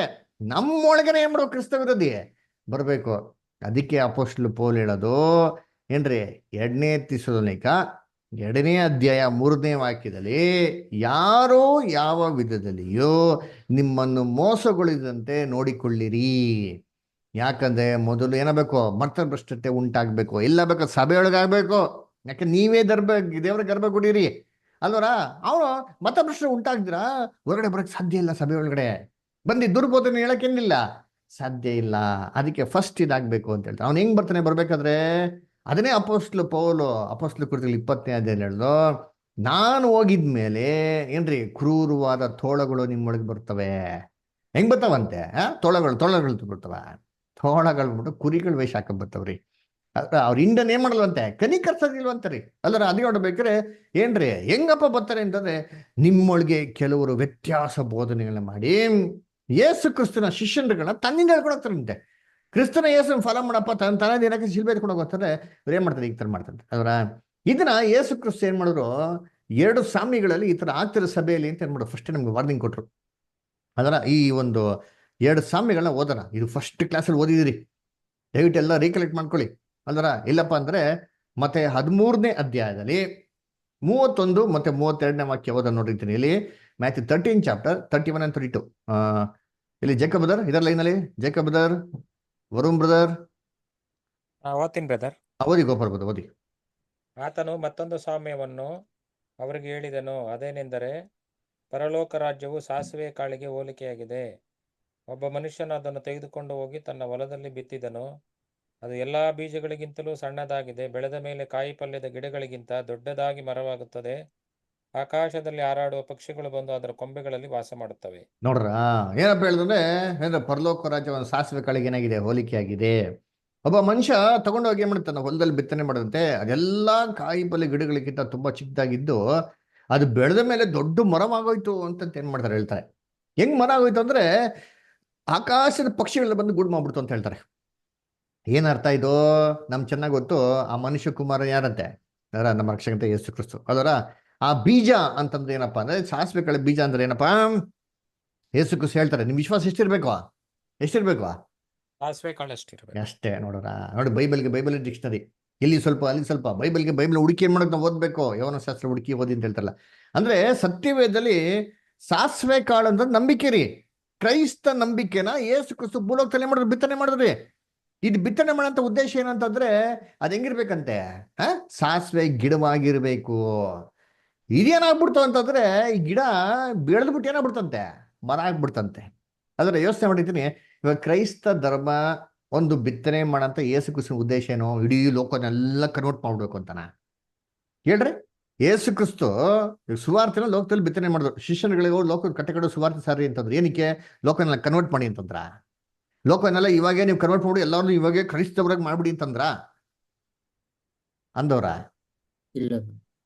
ಎಲ್ಲೇಳವ್ರೆ? ಏನಂತ ಹೇಳವ್ರ? ಲೋಕದ ಕಟ್ಟೆಗೆ ಸುವಾರ್ತೆ ಸಾರ್ಬಿಟ್ಟು ಶಿಷ್ಯರಾಗಿ ಮಾಡಿ ಅಂತ ಹೇಳವ್ರೆ. ಕನ್ವರ್ಟ್ ಮಾಡಿ ಅಂತಂದ್ಬಿಟ್ಟು ಕರ್ಕೊಂಬಂದಿ ಅಂತ ಹೇಳೋರ? ಇಲ್ಲ ರೀ, ಮಾಡಿ ಅಂತ ಹೇಳಿದ್ರು. ಶಿಷ್ಯನ್ಗಳಾಗಿ ಮಾಡಿ. ಶಿಷ್ಯನ್ಗಳಾಗ್ಬೇಕಾದ್ರೆ ಏನೋ ತನ್ನ ತಾನೇ ನಿರಾಕರಿಸ್ಬೇಕು. ಶಿಲುಬೆ ಎತ್ಕೊಂಡು ಕ್ರಿಸ್ತನಿಂದ ಹೋಗ್ಬೇಕು. ಎಷ್ಟು ಜನ ಕ್ರೈಸ್ತವರು ತನ್ನ ತಾನೇ ನಿರಾಕರಿಸ್ತಾರೆ? ಎಲ್ಲ ಬಂದ್ಬಿಟ್ಟು ಪ್ರಾರ್ಥನೆ ಮಾಡಂದ, ಆರಾಧನೆ ಮಾಡಂದ, ಎಲ್ಲ ಏನ್ರಿ ತನ್ನ ಸ್ವಾರ್ಥಕ್ಕಾಗಿ. ಅಯ್ಯೋ ನಂಗೆ ಅದಿಲ್ಲ, ನಂಗೆ ಇದಿಲ್ಲ, ಅದ್ ಬೇಕು ಇದ್ ಬೇಕು, ಬರೀ ಬೇಕು. ನೀವೇನ್ ಕೊಡ್ತೀರಾ ದೇವರಿಗೆ ಅಂತಂದ್ರೆ, ನನಗೆ ಏನ್ ದೇವ್ರು ಕೊಡ್ತಾರೆ ಅದರಲ್ಲಿ ಒಂದು ಭಾಗ ಕೊಡ್ತೀನಿ ಅಷ್ಟೇ, 10% ಕಮಿಷನ್ ಏಜೆಂಟ. ಏನ್ರಿ ನಾವೇನ್ ಕೊಡ್ಬೇಕು ದೇವ್ರಿಗೆ? 100ಕ್ಕೆ 100 ಕೊಡ್ಬೇಕ್ರಿ. ಈ ತರ ಜನ ಕ್ರೈಸ್ತವ್ರು ಮಾಡ್ತಾರೆ. ಅದಕ್ಕೆ ಏನಾಗ್ಬಿಡ್ತು, ದೊಡ್ಡ ಮರ ಆಗೋಯ್ತ್ರಿ. ಇವತ್ತು ಕ್ರೈಸ್ತ ಸಮುದಾಯ ಏನ್ರಿ ಲೋಕ ದೊಡ್ಡ ಮರದ ತರ ಏನಾಗ್ಬಿಟ್ಟಿದೆ, ಬೆಳೆದು ನಿಂತ್ಬಿಟ್ಟಿದೆ. ಯೇಸು ಕ್ರಿಸ್ತನ ಉದ್ದೇಶ ಮರ ಆಗ್ಬೇಕು ಅಂತಲ್ಲ ರೀ. ಅದರ ಇವತ್ತು ಹೈಯೆಸ್ಟ್ ಕಲೆಕ್ಷನ್ ಎಲ್ಲಪ್ಪ ಆಗ್ತಾರೆ ಅಂತಂದ್ರೆ ಏನ್ರಿ, ತಿರುಪತಿ ಅಲ್ಲ ರೀ.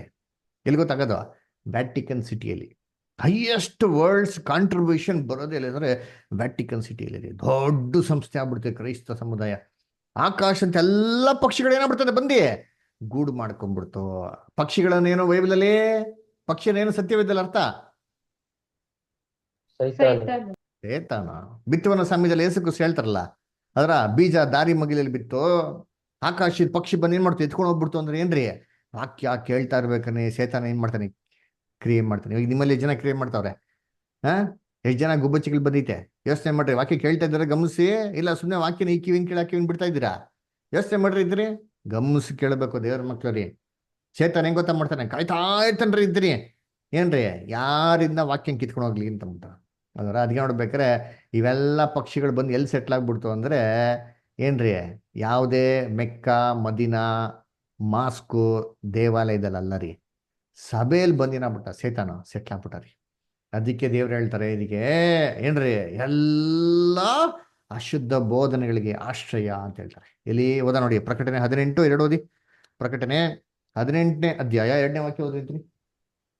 ಭೂಮಿಗೆ ಪ್ರಕಾಶ ಉಂಟಾಯಿತು, ಅವನು ಗಟ್ಟಿಯಾದ ಶಬ್ದದಿಂದ ಕೂಗುತ್ತಾ, ಬಿದ್ದಳು ಬಿದ್ದಳು, ಬಾಬೇಲೆಂಬ ಮಹಾನಗರಿಯು ಬಿದ್ದಳು, ದೆವ್ವಗಳ ವಾಸಸ್ಥಾನವು, ಅಶುದ್ಧಾತ್ಮಗಳ ಆಶ್ರಯವು, ಅಪವಿತ್ರವಾಗಿಯೂ ಅಸಹ್ಯವಾಗಿಯೂ ಇರುವ ಸಕಲ ವಿಧವಾದ ಪಕ್ಷಿಗಳ ಆಶ್ರಯವು ಆದಳು. ನೋಡ್ರ, ಎಲ್ಲ ಅಪವಿತ್ರವಾಗಿರುವಂತ ಅಶುದ್ಧವಾಗಿರುವಂತ ಏನ್ರಿ ಪಕ್ಷಿಗಳಿಗೆ ಆಶ್ರಯವು, ದೆವ್ವಗಳ ವಾಸಸ್ಥಾನವು, ಅಶುದ್ಧಾತ್ಮಗಳ ಆಶ್ರಯವು. ಪವಿತ್ರಾತ್ಮ ಐತಾ ಸಭೆಯಲ್ಲಿ ಏನಿರ್ಬೇಕು, ಪವಿತ್ರಾತ್ಮ ತರಬೇಕು. ಏನು ತುಂಬಿಡಿ, ಎಲ್ಲ ಅಶುದ್ಧ ಆತ್ಮಗಳು ತುಂಬಿಕೊಡೈತೆ. ಅಲ್ಲ ಬದರ್ ಏನ್ ಬದರ್ ಹಿಂಗೆಲ್ಲ ಹೇಳ್ತೀರಾ, ಸಭೆಯಲ್ಲಿ ಸೇತಾನ್ ಬರ್ತಾನ? ಅಂದ್ರೆ ವಾಕ್ಯ ನೋಡ್ರಿ ಅಂತೀನಿ ಎಲ್ಲೈತೆ. ಪ್ರಕಟಣೆ 2ನೇ ಅಧ್ಯಾಯ, ಪ್ರಕಟಣೆ 2ನೇ ಅಧ್ಯಾಯ 12ನೇ ವಾಕ್ಯ ಓದಿಂತೀನಿ. ಪ್ರಕಟಣೆ 2:12 ಹೋದ್ರಿ ಏನಬ್ರ?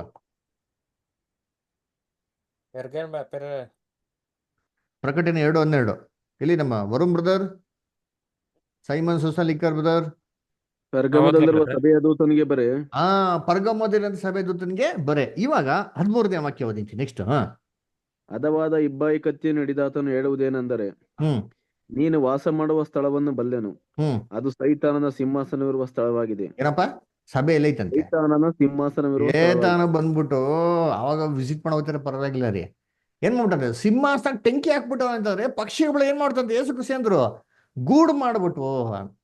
ಅಂದ್ರೆ ಸಭೆಯೊಳಗೆ ಸೇತಾನ ನುಗ್ಬಿಟ್ಟು ನೋಡ್ರಿ ಅಂತೀರಿ ಅಲ್ವರ. ಯೋಚನೆ ಮಾಡ್ರಿ, ಸಭೆಯೊಳಗೆ ಸೇತಾನ್ ಬರ್ತಾನ, ಬಂದ್ಬಿಟ್ಟವನ್ರಿ, ಬಂದ್ಬಿಟ್ಟು ಸಿಂಹಾಸನ ಹಾಕ್ಬಿಟ್ಟಿದ್ದಾನೆ, ಪರ್ಮನೆಂಟ್ ಆಗಿ ಕೂತ್ಕೊಂಡ್ಬಿಟ್ರೆ. ಹೆಂಗ್ ಕೂತ್ಕೊಳ್ಳೋನ್ ಗೊತ್ತಾ? ವಾಕ್ಯದಲ್ಲಿ ನೋಡ್ತೀನಿ ನೋಡ್ರಿ ಅಂತೀನಿ ಹೆಂಗ್ ಕೂತ್ಕೊಳ್ಳೋನ್ ಅಂತ. ಇಲ್ಲಿ 1ನೇ ತಿಮೋತಿ 4ನೇ ಅಧ್ಯಾಯ 1-3, ದಯವಿಟ್ಟು ಯಾರು ಓದ್ರಿ ಅಂತೀನಿ. 1ನೇ ತಿಮೋತಿ 4ನೇ ಅಧ್ಯಾಯ 1-3, ದಯವಿಟ್ಟು ಎಲ್ಲರೂ ಗಮನಿಸಿ ಓದ್ರಿ ಬಿದ್ದಾರ.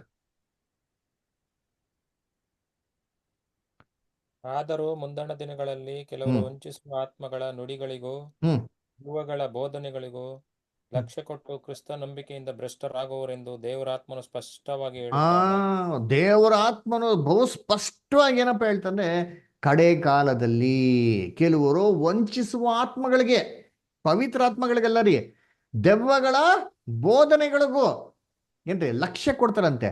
ದೆವ್ವಗಳ ಬೋಧನೆ ಲಕ್ಷ್ಯ ಕೊಡ್ಬೇಕು ಅಂದ್ರೆ ದೆವ್ವ ಬಂದು ಎಲ್ಲಿ ಬೋಧನೆ ಮಾಡ್ಬೇಕು? ಸಭೆಯಲ್ಲಿ ಇರ್ಬೇಕು ಬ್ರದರ್. ಸಭೆಯಲ್ಲಿ ಬರ್ಬೇಕು ಅಲ್ವರ. ಸಭೆಯಲ್ಲಿ ತಾನೇ ಬಂದು ಬೋಧನೆ ಮಾಡೋನೆ, ದೆವ್ವಗಳ ಬೋಧನೆ ಜನಗಳಿಗೆ ಕೇಳೋದು. ಆವಾಗ ಏನಾಗೋದು, ಕ್ರೈಸ್ತವರುಗಳು ಈ ದೆವ್ವಗಳ ಉಪದೇಶ ಕೇಳಿ ನಂಬಿ ಮರಳಾಗೋದು.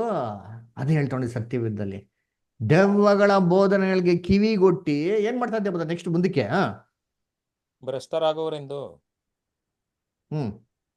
ದೇವರಾತ್ಮನು ಸ್ಪಷ್ಟವಾಗಿ ಹೇಳುತ್ತಾರೆ. ಸ್ಪಷ್ಟವಾಗಿ ಹೇಳ್ತಾರೆ. ಆಮೇಲೆ ನೆಕ್ಸ್ಟ್ ಬರ್ತಾರ, ಸುಳ್ಳು ಬೋಧಕರು ಬಂದು ಸ್ವಂತ ಮನಸ್ಸಿನಲ್ಲಿ ಅಪರಾಧಿಗಳೆಂಬ ಬರೆಯುಳ್ಳವರಾದರೂ ತಾವು ನೀತಿವಂತರೆಂದು ತೋರ್ಪಡಿಸಿಕೊಂಡು, ನೋಡ್ರ ತಾವು ಏನ್ರಿ ನೀತಿವಂತರಂತ ತೋರ್ಪಡಿಸಿಕೊಂಡು ಅವರನ್ನು ಮರಳುಗೊಳಿಸಿ ಮದುವೆಯಾಗಬಾರದೆಂತಲೂ ನೋಡ್ರ ಅವ್ನೇನ್ ಮಾಡ್ತಂತೆ, ಮರಳುಗೊಳಿಸ್ತಾರಂತರಿ. ಅಂದ್ರ ಹೆಂಗಪ್ಪ ಮರಳುಗೊಳಿಸ್ತಾರೆ ಅಂತಂದ್ರೆ ಏನ್ರಿ, ತಾವೇನಾಗ್ಬಾರ್ದಂತೆ, ಮದುವೆ ಮದುವೆ ಆಗಬಾರದೆಂತಲೂ ಅಲ್ಲರ ಏನ್ರಿ ಮೊದಲು ಏನಂತ ಉಪದೇಶನಪ್ಪ, ತಾವು ಮದುವೆ ಆಗಬಾರದೆಂತಲೂ.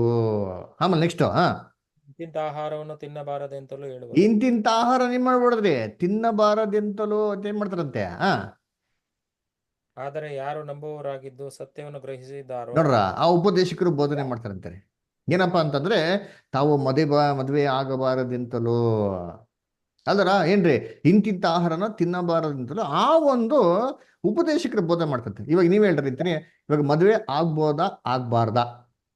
ಸತ್ಯವೇದದ ಪ್ರಕಾರ ದೇವ್ರದ್ದು ಆಗ್ಬೇಕು ಬ್ರದರ್. ಅಲ್ವರ, ಸತ್ಯವೇದರ ಪ್ರಕಾರ ಏನ್ರಿ ಮದುವೆ ಆಗೋದು ಬಿಡೋದೇನ್ರಿ ಅದು ಅವ್ರಿಗೆ ಬಿಟ್ಟಿದ್ದು ಅಲ್ವರ. ಸೊ ನೋಡ್ಬೇಕಾರೆ ಸತ್ಯವೇದರ ಪ್ರಕಾರ ಮದುವೆನೇ ಆಗ್ಲೇಬಾರ್ದು ಅಂತ ಏನಂಗಿಲ್ಲ, ಏನ್ರಿ ಯಾರಿಗೂ ಹೇಳಾಗಿಲ್ಲ ಅಲ್ವರ. ಅದೇನ್ರಿ ಅದು ಪ್ರತ್ಯೇಕವಾಗಿ ಒಬ್ಬೊಬ್ಬರು ವ್ಯಕ್ತಿಗೆ ಏನಾಗಿದ್ದು ಅದು ಬಿಟ್ಟಿದ್ದು ಅಲ್ವರ. ಅದನ್ನ ನೋಡ್ಬೇಕಾದ್ರೆ ಕರ್ತನಲ್ಲಿ ಪ್ರೀತಿ ಅಂತ ಸೊಗಳೇ ಇಲ್ಲಿ ಏನಪ್ಪಾ ಮಾಡ್ತಾರೆ ಅಂತಂದ್ರೆ ಏನ್ರಿ, ಸತ್ಯವೇದರ ಪ್ರಕಾರನೇ ಏನಪ್ಪಾ ಹೇಳ್ತಾರೆ ಅಂತಂದ್ರೆ ಮದುವೆ ಆಗಬಾರದೆಂತಲೋ ಅಲ್ವರ ಏನ್ರಿ ಅಂತ ಉಪದೇಶ ಮಾಡ್ತಾರೆ. ಇವಾಗ ಈಡೇನ್ ತೋಟದಲ್ಲಿ ಫಸ್ಟ್ ಮದುವೆ ಮಾಡಿದವ್ರು ಯಾರಪ್ಪ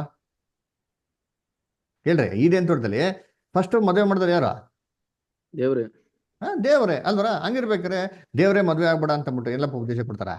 ಯೋಚನೆ ಮಾಡಿರ್ತೀನಿ ಅಲ್ವರ ಏನ್ರಿ. ಹೇಳ್ತಾರ ದೇವ್ರು? ಇಲ್ಲ ಇಲ್ಲ ಬ್ರದರ್. ಖಂಡಿತವಾಗೂ ಸಾಧ್ಯನೇ ಇಲ್ಲ ನೋಡಿರ್ತೀನಿ ಅಲ್ವರ. ಹಂಗಿರ್ಬೇಕಾರೆ ಕರ್ತನಲ್ಲಿ ಪ್ರೀತಿ ಅಂತ ಸೋರಸರುಗಳೇ ಹಂಗಿರ್ಬೇಕಾರೆ ದೇವ್ರು ಹೆಂಗೆ ಮದುವೆ ಮಾಡ್ಕೊಂಬಿಡ ಅಂತ ಹೇಳಕ್ ಸಾಧ್ಯ? ಬೈಬಲ್ ಹೇಳ್ತಾ ನೋಡ್ತೀನಿ ದೇವ್ರು ಏನ್ ಹೇಳ್ತಾರೆ ಮದುವೆ ಬಗ್ಗೆ. Hebrews 13:4 ಓದಿದ್ದಾರೆ, ಇಬ್ರಿಯರು 13:4 ಓದಿದ್ದಾರೆ.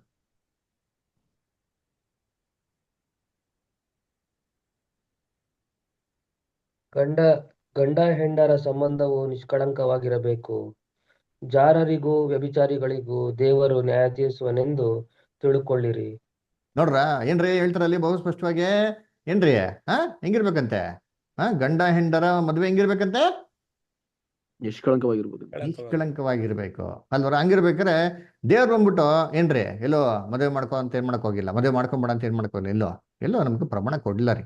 ಅದರ ನಿಷ್ಕಳಂಕವಾಗಿರ್ಬೇಕು, ವ್ಯಭಿಚಾರ ಮಾಡಕ್ ಹೋಗ್ಬಾರ್ದು, ಮದುವೆ ಮಾಡ್ಕೊಳ್ಳಿ ಅಂತ ಏನ್ ಮಾಡ್ತಾರೆ ದೇವ್ರೆ ಅಲ್ಲಿ ಹೇಳ್ತಾರೆ ಅಲ್ವರ. ಸರಿಯಪ್ಪ, ನಾವೆಲ್ಲ ಮದುವೆ ಮಾಡ್ಕೊಬೋದು. ಬಿಷಪ್ ಮದುವೆ ಮಾಡ್ಕೊಬೋದಾ ಮಾಡ್ಕೊಂಬಾರ್ದ?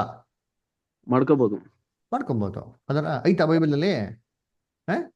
ಇದೆ. ಎಲ್ಲಿದೆ? 1 ತಿಮೋತಿ 3ನೇ ಅಧ್ಯಾಯ 2ನೇ ವಾಕ್ಯ ಓದ್ರಿ. 1 ತಿಮೋತಿ 3:2 ಓದ್ರಿ ಯಾರಾದ್ರು? 1 ತಿಮೋತಿ 3:2 ಯಾರು ಇಂಗ್ಲಿಷಲ್ಲಿ ಕೂಡ ಓದಿ, ತಮಿಳ ಕನ್ನಡಲ್ಲಿ ಕೂಡ ಓದಿ ದಯವಿಟ್ಟು. ಓದ್ರಿ ಬ್ರದರ್ ಸಿಸ್ಟರ್ಸ್. ಸಭಾಧ್ಯಕ್ಷನು ದೋಷಾರೋಪಣೆ ಇಲ್ಲದವನು, ಏಕಪತ್ನಿಯುಳ್ಳವನು, ಮದ್ಯಾಸಕ್ತಿ ಇಲ್ಲದವನು, ಜಿತೇಂದ್ರಿಯನು, ಮಾನಸ್ಥನು, ಅತಿಥಿ ಸತ್ಕಾರ ಆಗಿರ್ಬೇಕು ಅಂತ ಹೇಳ್ತಾರೆ. ಅಂದ್ರೆ ಏಕಪತ್ನಿ ಉಳ್ಳವನಾಗಿರ್ಬೇಕು. ಮದುವೆ ಮಾಡ್ಕೊಳಪ್ಪ, ಏನ್ ತೊಂದರೆ ಇಲ್ಲ. ಆದ್ರೆ ಎಷ್ಟು ಜನ ಇರಬೇಕು ನಿಮ್ಗೆ ಪತ್ನಿ ಇರೋದಂದ್ರೆ? ಒಬ್ಬರೇ ಪತ್ನಿ ಇರಬೇಕು ಅಂತ ಏನ್ ಮಾಡ್ತಾರೆ ಹೇಳ್ತಾರೆ. ಏಕಪತ್ನಿ ಉಳ್ಳವನಾಗಿರ್ಬೇಕು ಅಂತ ಹೇಳ್ತಾರೆ ಅಲ್ಲರ. ಸರಿ, ಇವಾಗ ಇನ್ನು ಇಂಗ್ಲಿಷ್ ಓದೋದ್ರಿ ನೋಡೋಣ ಅಂತೀರಿ. ಇಂಗ್ಲಿಷ್ ಓದ್ರಿ ದಯವಿಟ್ಟು KJV 1 Timothy 3:2. 1 Timothy 3:2. A bishop then must be blameless, the husband of one wife. ನೋಡ್ರ, husband of how many wife? One wife. One wife. So bishop can marry. There's no restrictions. Bible doesn't say that a bishop should not marry. But what does the Bible say? It clearly tells that bishop can marry, but he should be a husband of one wife. So he can marry, not multiple wives, only one wife. ಹಂಗಾರೆ bishop ಮದುವೆ ಮಾಡ್ಕೊಬಾರ್ದ್ರಿ. ಮದುವೆ ಮಾಡ್ಕೊಳ್ಳೋದು ತಪ್ಪೇ ಇಲ್ಲ ರೀ. ಇವತ್ತು ಬಿಷಪ್ಗಳು ಮದುವೆ ಮಾಡ್ಕೊತಾರ?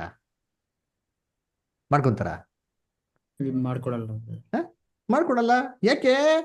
ಏನಂತ ಇದು ಉಪದೇಶ ಅಲ್ಲಿ ವಾಕ್ಯದಲ್ಲಿ ಏನ್ ನೋಡ್ರಿ? ತಿಮೋತಿಲಿ ಏನ್ ನೋಡಿದ್ರೆ 1 ತಿಮೋತಿ 4ನೇದಲ್ಲಿ ದೆವ್ವಗಳ ಬೋಧನೆಗಳಿಗೂ ಏನ್ರಿ ಲಕ್ಷ್ಯ ಕೊಟ್ಟು ಕಿವಿ ಕೊಡ್ತಾರೆ. ಕ್ರಿಸ್ತ ನಂಬಿಕೆಯಿಂದ ಭ್ರಷ್ಟರಾಗ್ತಾರೆ ಅಂತೀರಿ. ಏನ್ ನಂಬಿಕೆ ಭ್ರಷ್ಟರಾಗೋದು? ಮದುವೆನೇ ಆಗ್ಬಾರ್ದು ಅಂದ್ಬಿಟ್ಟು. ಎಲ್ಲಿದೆ ಬೈಬಲ್ ಮದುವೆ ಮಾಡೋದಂತ? ಆಯ್ತಾ? ಮದುವೆ ಆಗುವಂತ ಅವ್ರು ಹೇಳ್ತಾರಲ್ಲ, ಅಪೊಸ್ತಲ ಪೌಲ್ ಹೇಳ್ತಾರಲ್ಲ. ಆಮೇಲೆ ಇಂತಿಂತ ಆಹಾರವನ್ನು ತಿನ್ನಬಾರದು.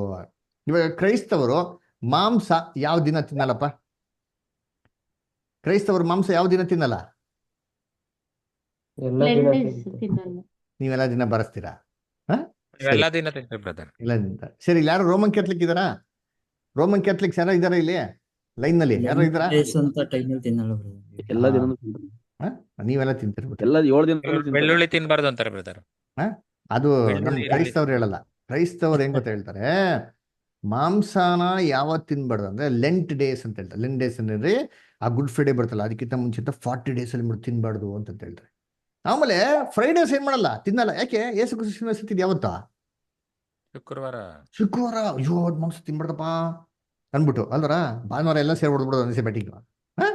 ಕರ್ತನಲ್ಲಿ ಪ್ರೀತಿ ಅಂತ ಸೌರಗಳೇ, ಬೈಬಲ್ ಏನ್ ಹೇಳ್ತಾರೆ ಹೇಳ್ರಿ ಅಲ್ಲಿ, ಅಲ್ವರ ಸತ್ಯವೇದದಲ್ಲಿ ಇಂತಿಂತ ಆಹಾರಗಳನ್ನು ತಿನ್ನಬಾರ್ದು ಅಂತ ಅಂದ್ಬಿಟ್ಟು ಉಪದೇಶಕರು ತಪ್ಪಾದ ದುರ್ಬೋಧನೆಗಳನ್ನೇ ಮಾಡ್ತಾರೆ ಹೇಳ್ತಾರೆ. ಇವೆಲ್ಲ ದೇವ್ರ ಬೋಧನೆನಾ? ಹೇಳ್ರಿ, ಇದು ದೇವ್ರ ಬೋಧನೆ ದೆವ್ವದ ಬೋಧನೆನಾ? ದೇವದ ಬೋಧನೆ. ನೋಡ್ರ, ಅದಕ್ಕೆ ಹೇಳೋದು, ಈ ದೆವ್ವ ಇವತ್ತು ಎಲ್ಲಿ ಬಂದೈತೆ? ಸಭೆಯಲ್ಲಿ ಬಂದೈತೆ ಇಲ್ವಾ? ಬಂದಿದೆ. ಮತ್ತೆ ಈ ಒಂದು ಉಪದೇಶಗಳಿಗೆ ಲಕ್ಷ್ಯ ಕೊಟ್ಟು ಕಿವಿ ಕೊಟ್ಟು ಕೇಳ್ತಾರೆ ಜನಗಳು ಅಂತಂದ್ರೆ ಸಭೆ ಏನಾಗಿದೆ? ಭ್ರಷ್ಟರಾಗಿದೆ. ಅದರ ಇದೇ ಕ್ರಿಸ್ತ ವಿರೋಧಿಯ ಸಿಸ್ಟಮ್. ಅದರ ಅದಕ್ಕೆ ನೋಡ್ಬೇಕು ನೋಡ್ರಿ ಅಂತೀನಿ. ಯೇಸು ಕ್ರಿಸ್ತ ಇನ್ನೊಂದು ಸಮಯ ಕೂಡ ಹೇಳ್ತಾರೆ ಇಲ್ಲಿ, ಮತ್ತೆ 13ನೇ ಅಧ್ಯಾಯ 33ನೇ ವಾಕ್ಯ ಅಂತೀನಿ. ಮತ್ತೆ 13:33 ಓದಿಂತೀನಿ.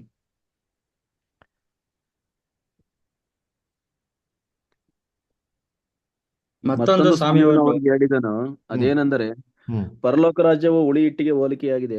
ಅದನ್ನು ಒಬ್ಬ ಹೆಂಗಸು ತಕ್ಕೊಂಡು 3 ಸೇರು ಹಿಟ್ಟಿನಲ್ಲಿ ಕಲಸಿಡಲು ಆ ಹಿಟ್ಟೆಲ್ಲ ಹುಳಿಯಾಯಿತು. ನೋಡ್ರ, ಪರಲೋಕ ರಾಜ ಹುಳಿ ಹಿಟ್ಟಿಗೆ ಹೋಲಿಕೆಯಾಗಿದೆ. ಸ್ತ್ರೀ ತಗೊಂಡು ಸ್ವಲ್ಪ ಹಿಟ್ಟಿಗೆ ಹಾಕದಂತೆ ಎಲ್ಲ ಹಿಂಡೆನ ಬಿಡುತ್ತೆ, ಹುಳಿ ಆಗ್ಬಿಡ್ತು ಅಂತ ಹೇಳ್ತಾರೆ. ಏನಿದರ್ಥ? ಅದರ ಹುಳಿ ಅಂತಂದ್ರೆ ಏನು ಸತ್ಯವೇದದಲ್ಲಿ ಅಂತಂದ್ರೆ? ಹುಳಿ ಅನ್ನೇನ್ರಿ? ಏನ್ ಹೇಳ್ತೀರಾ? ಹುಳಿ ಅನ್ನೇನು ಬೈಬಲಲ್ಲಿ ಅರ್ಥ? ತಪ್ಪಾದ ಬೋಧನೆ ಬ್ರದರ್. ತಪ್ಪಾದ ಬೋಧನೆಗಳು. ಯೇಸು ಕ್ರಿಸ್ತ ಎಲ್ಲಿ ಹೇಳ್ತಾರೆ? ಮ್ಯಾಥ್ಯೂ 16:11 ನೋಡಿದ್ರಿ ಇಲ್ಲಿ. ಜೋಸಫ್ ಬ್ರದರ್ ಓದ್ತೀರಾ? ಮ್ಯಾಥ್ಯೂ 16:11.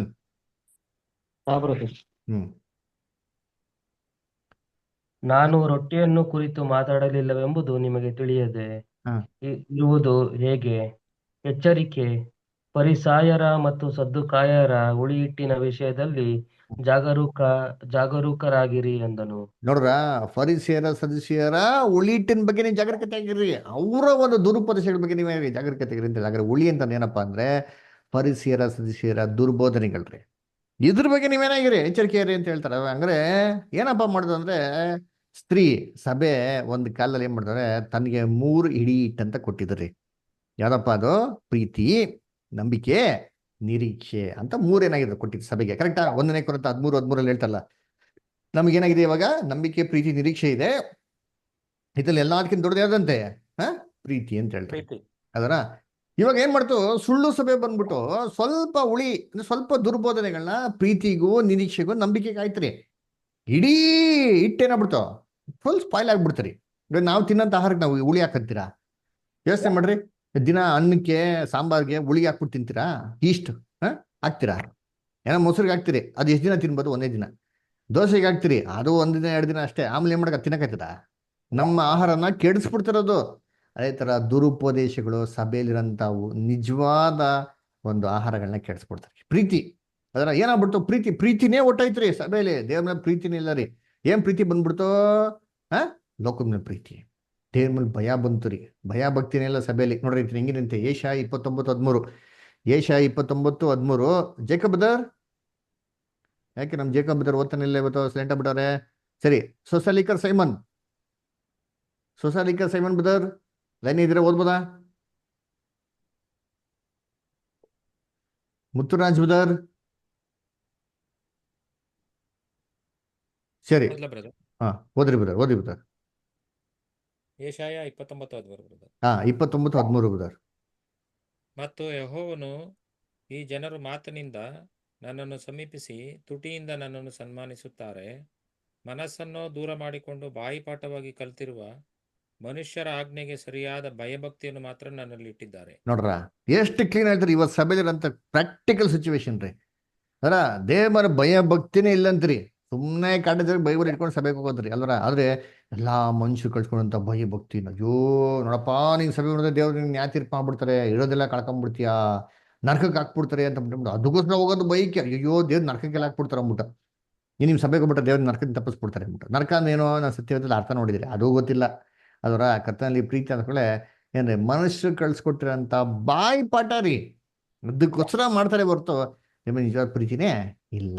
ಆಮೇಲೆ ಏನ್ರಿ ನಿರೀಕ್ಷೆ ಇತ್ತು. ಏನ್ ನಿರೀಕ್ಷೆ? 2 ತಿಮೋಥಿ 2:12. ಕ್ರಿಸ್ತನ್ ಗಾದೆ ಇವತ್ತು ಕಷ್ಟ ಸಂಕಟಗಳ ಶ್ರಮೆಗಳನ್ನ ಅನುಭವಿಸಿದ್ರೆ ನಾಳೆ ಅವ್ರ ಸಂಗಡ ಏನ್ ಮಾಡ್ತೀರಿ? ಆಳ್ವಿಕೆ ಮಾಡ್ತೀರಿ. ಇವತ್ತು ಸಭೆಗೆ ಕ್ರಿಸ್ತನ ಆಳ್ವಿಕೆನೇ ಗೊತ್ತಿಲ್ಲ, ಕ್ರಿಸ್ತನ ಹಿಂಸೆಗಳು ಬಾಧೆಗಳು ಗೊತ್ತಿಲ್ಲ.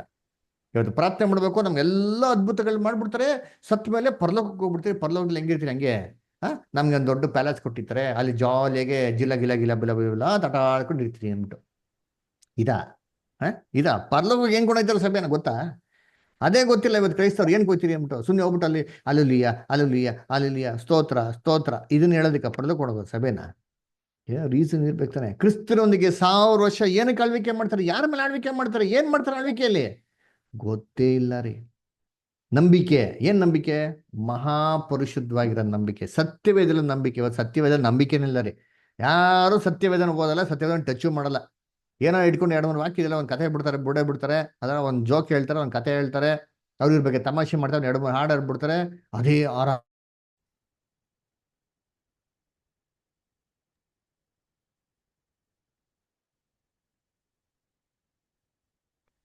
ಅದಕ್ಕೆ ಕರ್ತನಲ್ಲಿ ಪ್ರೀತಿ ಅಂತ ಸೋರಸುಗಳೇ ಏನಪ್ಪ ಆಗೋಯ್ತು ಅಂತಂದ್ರೆ, ಇವತ್ತು ಸತ್ಯವೇದದಲ್ಲಿ ನಿಜವಾದ ಉಪದೇಶ ಏನಾಗ್ಬಿಡ್ತಾವ ಹೊಟ್ಟೋಗ್ಬಿಡ್ತಾವ. ಮಹಾಪರಿಶುದ್ಧವಾಗಿರೋ ನಂಬಿಕೆ ಏನಾಗ್ಬಿಡ್ತಾವ ಸತ್ಯವೇದಿಂದ ಹೊಟ್ಟೋಯ್ತು ಅಲ್ವರ. ಅದನ್ನೇ ಯೇಸು ಕ್ರಿಸ್ತ ಏನ್ ಮಾಡೋದು, ಸಾಮ್ಯದಲ್ಲಿ ನಮ್ಗೆ ಬಹು ಸ್ಪಷ್ಟವಾಗಿ ಮಾಡೋದವ್ರು ಅವ್ರು ಹೇಳೋದು ಅಲ್ವರ. ಸೊ ನೋಡ್ಬೇಕಾದ್ರೆ ಸ್ವಲ್ಪ ಹುಳಿ ಹಿಂಡಿರೋದ್ರಿಂದ ಕಣಕ್ಕವೆಲ್ಲ ಏನಾಗ್ಬಿಡ್ತಂತೆ, ಹುಳಿ ಆಗ್ಬಿಡ್ತು ಅಂದ್ಬಿಟ್ಟು. ಅದರ ಅಂದ ಕರ್ತನಲ್ಲಿ ಪ್ರೀತಿ ಅನ್ಸೋಗಳೇ ಇದೆಲ್ಲ ಹೇಗಪ್ಪ ಶುರು ಆಯ್ತು ಅಂತಂದ್ರೆ, ಸಭೆ ಬಂದ್ಬಿಟ್ಟು ಮೊದಲು 5 ಊರಲ್ಲಿ ಏನಾಯ್ತು ಶುರು ಆಯ್ತು.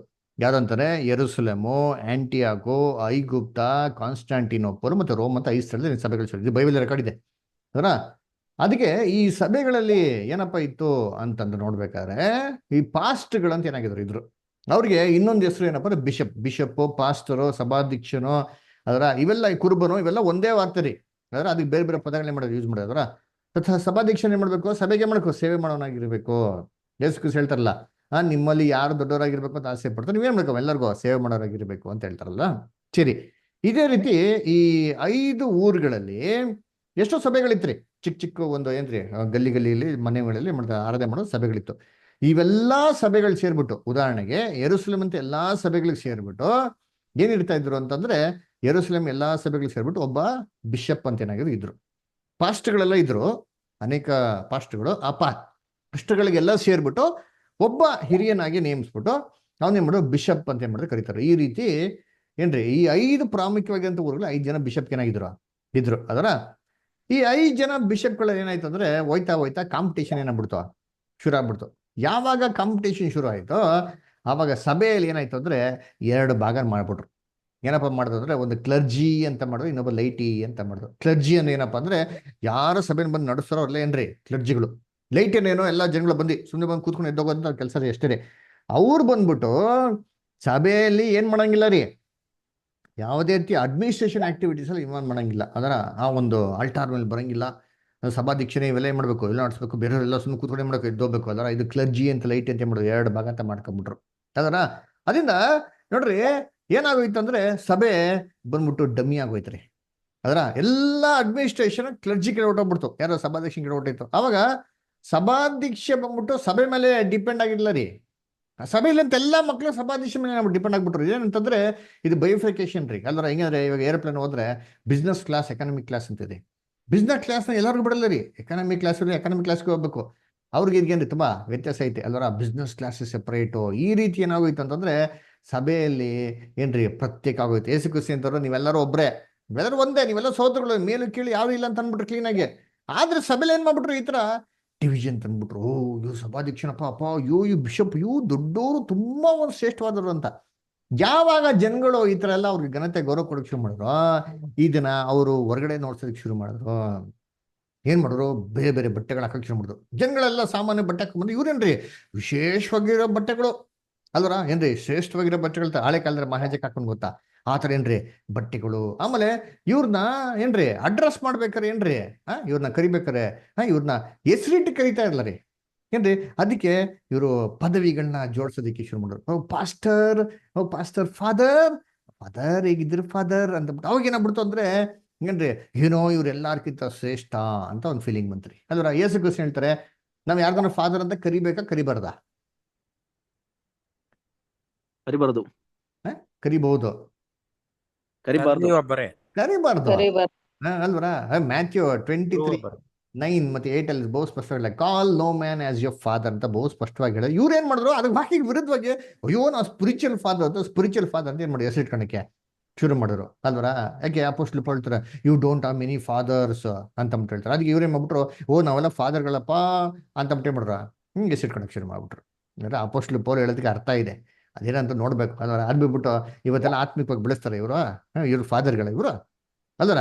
ಆಮೇಲೆ ಏನ್ ಮಾಡಿದ್ರು ಏನ್ರಿ, ಇದಕ್ಕೆ ಇನ್ನೊಂದು ಸಪ್ರೇಟ್ ಟೈಟ್ಲ್ಗಳು ಇನ್ನೂ ಎಕ್ಸ್ಟ್ರಾ ಶುರು ಮಾಡೋದು ಏನಂತಂದ್ರೆ ಸೈಂಟ್. ಕೇಳಿದ್ರಾ? ಸೈಂಟ್ ಆಂಥೋನಿಯಾರ್, ಸೈಂಟ್ ಝೇವಿಯರ್ ಅದರ ಏನ್ರಿ, ಸೈಂಟ್ ಲೂಥರ್, ಸೈಂಟ್ ಮೇರಿ, ಸೈಂಟ್ ತೆರಿಸಾ, ಅದು ಸೈಂಟ್ ಅಂತ ಹೆಸರುಗಳನ್ನ ಸೇರಿಸೋದು. ಸೈಂಟ್ ಅಂದ್ರೆ ಏನು ಆಕ್ಚುಲಿ ಬೈಬಲ್ ಬಗ್ಗೆ ಗೊತ್ತಾ ನಿಮ್ಗೆ? ಸೈಂಟ್ ಅಂತಂದ್ರೆ ಸ್ಯಾಂಕ್ಟಿಫೈಡ್ ಒನ್ಸ್ಗೆ ಶಾರ್ಟ್ ಆಗಿ ಯೂಸ್ ಮಾಡೋಂಥ ನೇಮು ಸೈಂಟ್ ಅಂತ. ಸತ್ಯವೇದದಲ್ಲಿ ಐತೆ, ಓದಿ ನೋಡೋಣ. 1ನೇ ಕೊರಿಂಥ 1ನೇ ಅಧ್ಯಾಯ 2ನೇ ವಾಕ್ಯ ಓದಿದ್ದೀನಿ. 1 Corinthians 1st chapter 2nd verse. 1 Corinthians 1st chapter 2nd verse ಓದಿ.